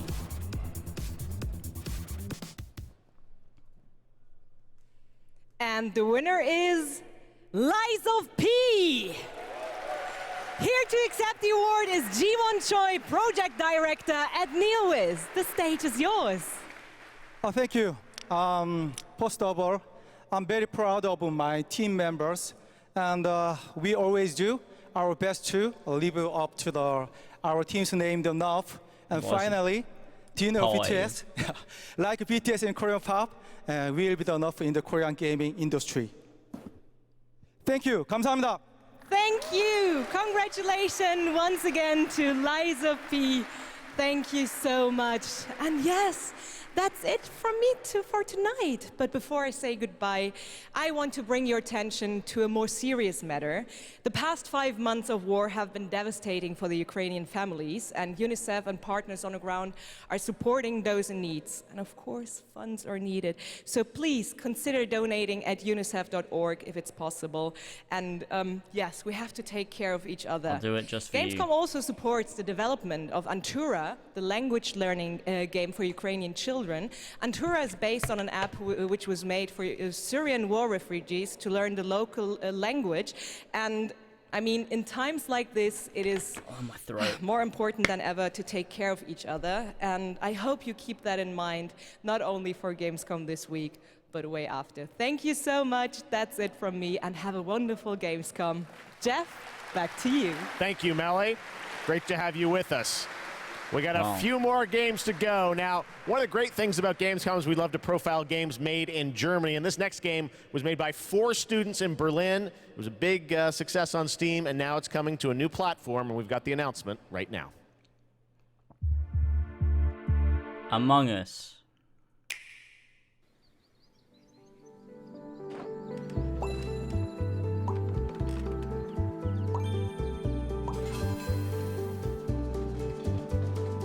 This is nice.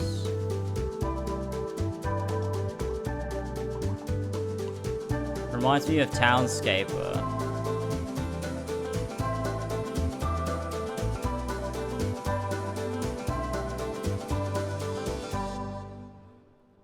I'd play that. Cute, beautiful. Now we're gonna get dark. The Outlast Trials. You guys excited for this game? The Outlast Trials we showed you last year at Gamescom Open Night Live, and we haven't heard anything since really from the team, and everyone keeps asking me, when are we gonna get to play this? Well, tonight, we've got the world premiere of the brand new trailer, and yes, some news on when you might get to play it. Here we go.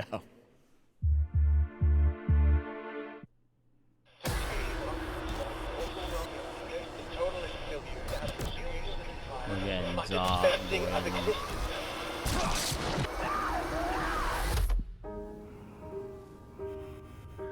To create constant pressure. Absolute failure control. But we got fucking laws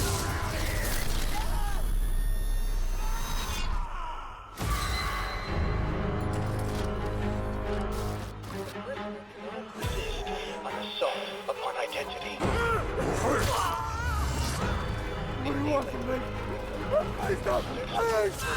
Establishment of guilt.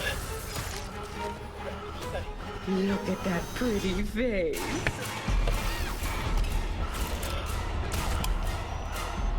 Progress in harmony.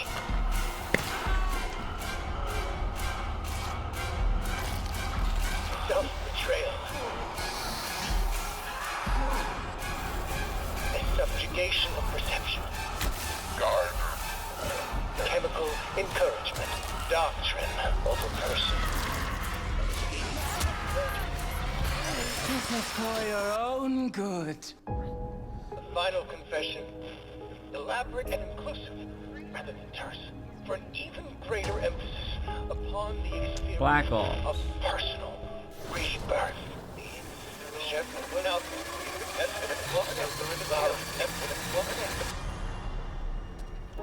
Political criminals. I'm like so tired, I'm sorry.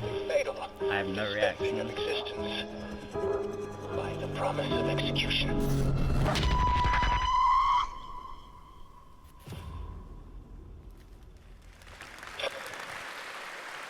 Wonderful. That's right. Some people will get to play something this year, the Outlast Trials. All right.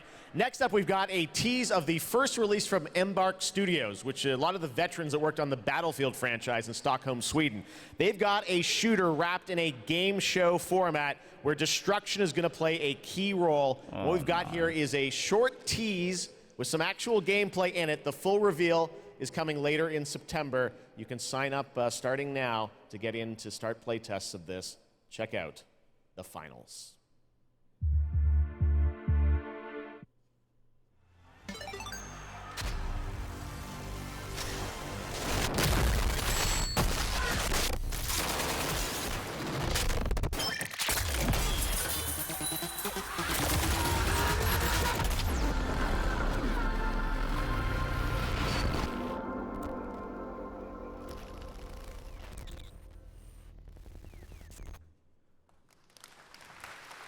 All right. Okay. We got one more game for you tonight at Gamescom opening night live, and this is one we've all been waiting a long time for. Oh, it fucking better be. Here we go.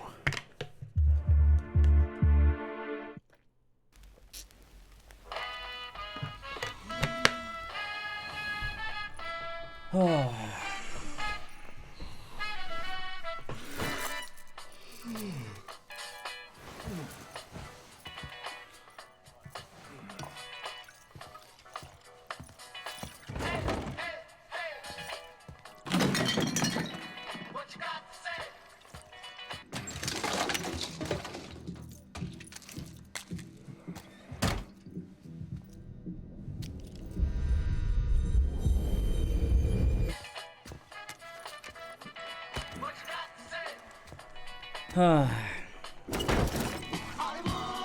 Zombie game!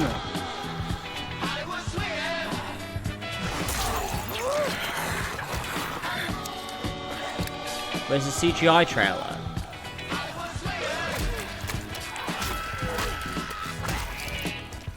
Is this Dead Island?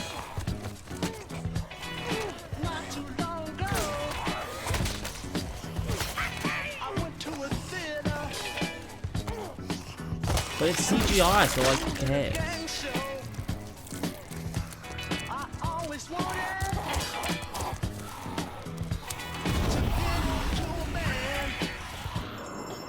It's so weird because Dead Island wasn't like this. Like, I don't know. Dead Island 1 was not.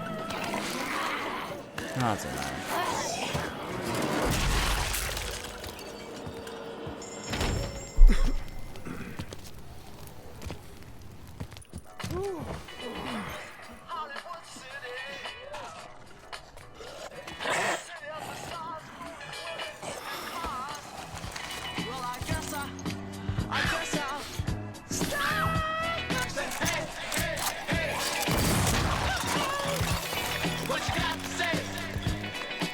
That would smell so bad.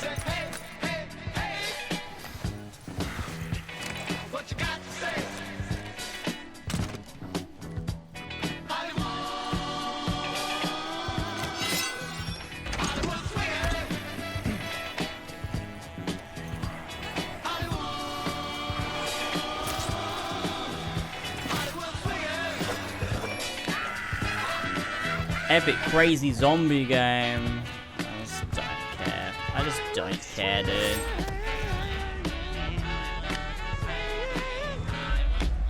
Why is it called Dead Island if it's not set on an island? Dude, it's coming out February and we don't. It's true. Dead Island 2 coming next February, and joining me now to tell us about this long-awaited game is Khan. Khan, great to have you with us. First of all, let's explain a little context to that trailer we saw. Who is that character that we meet? Thank you, Jeff. It's great to be here. So you just met Jacob, and he is just one of our 6 playable characters. Our zombie slayers have larger-than-life personalities and unique dialogue, which fits in with a very pulpy and irreverent tone, as you could tell. I see the tagline there, see you in Hell A, so it looks like we're heading to Los Angeles in this game? Well, our pulpy tone is kind of a love letter to classic cult Hollywood horror B-movies, so where better to set it than in Los Angeles, sort of a modern paradise gone to hell. The classic island of Los Angeles. Yeah, it looks cool. It's obviously over the top. I know you're working on the narrative for it. This game has been, long awaited for many, many years. You guys have been working on it for a few? Yeah, I'm sure some fans would agree with you. It has been long awaited, but Deep Silver Dambuster Studios started work on it about 4 years ago. We were really lucky. We got to build it from the ground up. We got to focus on what we love about the franchise, the over-the-topness, and we think we've got a really great action RPG out of that. Epic, so over-the-top the gameplay. CG piece, obviously, but what can we expect from the gameplay when you show it? So Dead Island 2's gameplay is all about experimenting with your preferred zombie slaying methods, just kind of going nuts. It's a combat toy box of close quarters, melee brutality with a few guns for fun. Okay. Epic well, violence. Can't wait to learn more. When are we going to get to see more, see some gameplay of it? You want to see some gameplay? I think we want to see some gameplay. You guys want to see the gameplay? Can we do it now? How about now? Okay, let's do it. Here's your first look at the gameplay of Dead Island 2. Thanks, Con. Was Dead Island an RPG? Nah, not really. I wouldn't call Dead Island an RPG.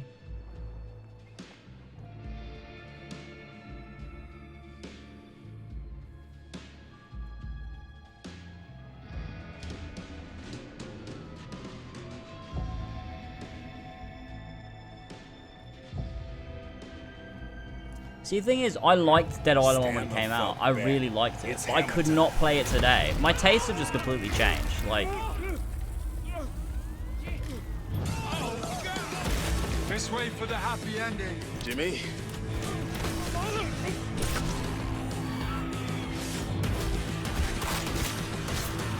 Humanity's survival depends on the red gold pumping through my veins. Well, sounds like you're the star of the show now. This motherfucker.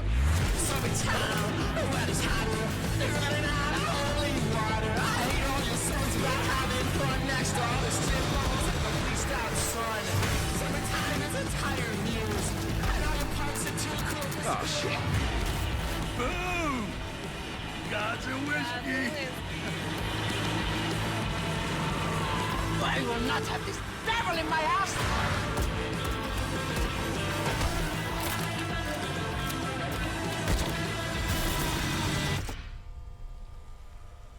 Gosh, this is beyond insane.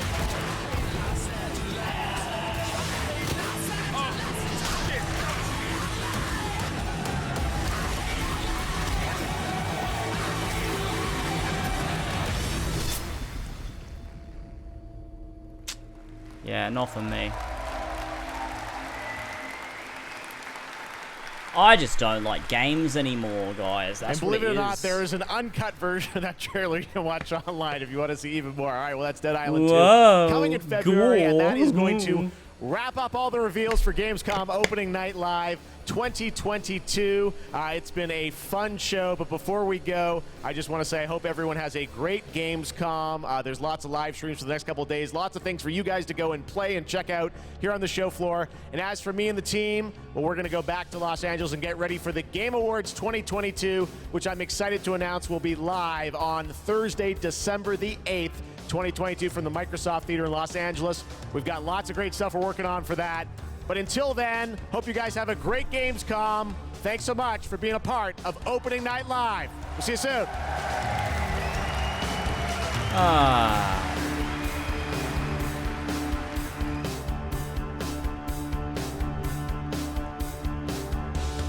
Well, that's it. That's Opening Night Live. We did it. We definitely watched an event. We did. Wow. That was fucking rough, dude. That was rough. Oh, boy. Oh, my God. Well.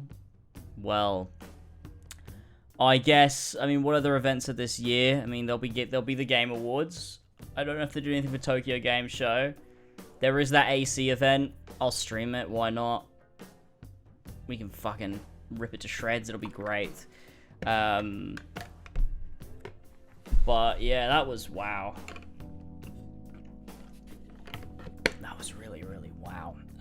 If you haven't already, by the way, go check out my video I put out on It's Lasboy. I put out 2 videos recently. My time with Final Fantasy VII, the original Final Fantasy VII, my reactions, my experience with Final Fantasy VII. I split into 2 parts. Go give it a watch. I'll drop a link here in chat. Go give it a. Even if you don't want to watch it, drop a like, drop a comment, because I'd appreciate it. It helps out in the algorithm. It's already picking in new people, which is really cool. Everyone that's seen it, that's like stumbled across it, has been like, "Oh, I'm so glad I found this," which is really nice. But yeah, there is that. I put that out, and I have a video coming out on the main channel soon. I'm gonna sit down, play through Saints Row, work on a video for Saints Row where I can just sort of, I mean, either it depends what conclusion I come to. But if I come to the conclusion that it's bad, like everybody else has, it'll be a video talking about how bad it fucking is. From someone who I love Saints Row. I fucking love Saints Row.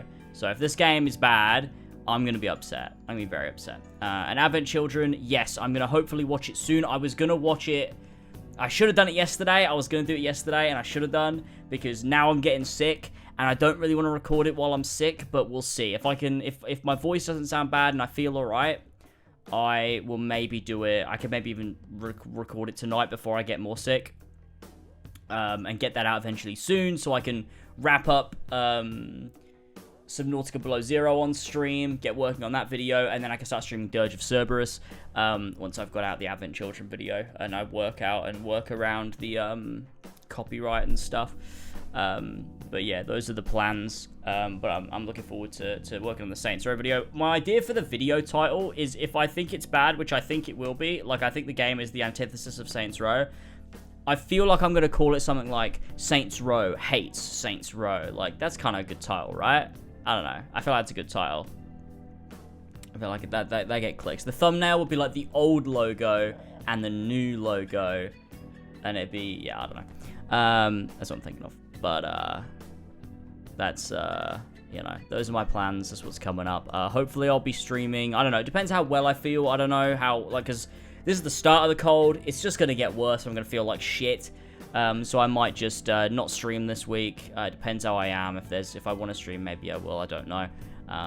But we should be live Friday with Final Fantasy XIV. But I don't know, because I don't know how well I'm going to be. So we'll see.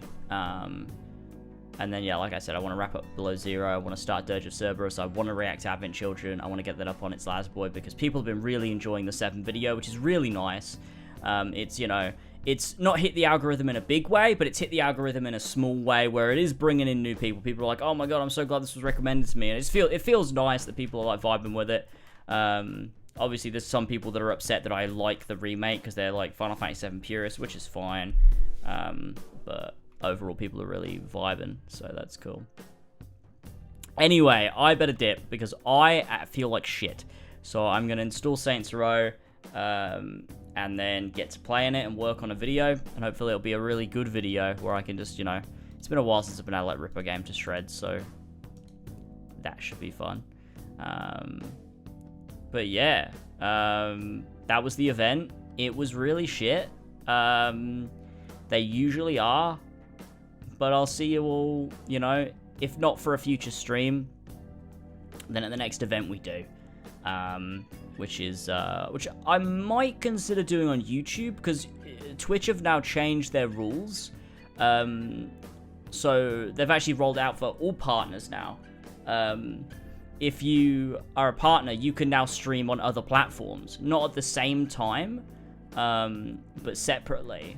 So I was thinking maybe for big events or just streams where I want to sit down and catch up, I could maybe do those on YouTube. I don't know. But events probably definitely, like Assassin's Creed, the 15th anniversary event, I feel like on YouTube would probably make sense, right? And same for like the Game Awards and everything. But I don't know. I'll consider that, but I think events probably would make sense. So yeah, maybe we will do that. Anyway, thank you everybody. I will see you later. I will see you later. Hope you have a good one. And I'm gonna go fucking die and collapse and die. What is your It's Last Boy lasers? Probably lasers. But then the VOD will just go up on It's Last Boy VODs. So if I stream on YouTube, I think it'll be on the main channel.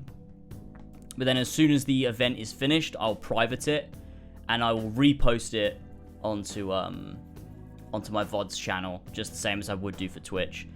Just so it doesn't clog up the channel. But I think if I stream live, it'll be on the main channel, just because it brings in the most possible people. But thank you all so much for joining me. I appreciate ya.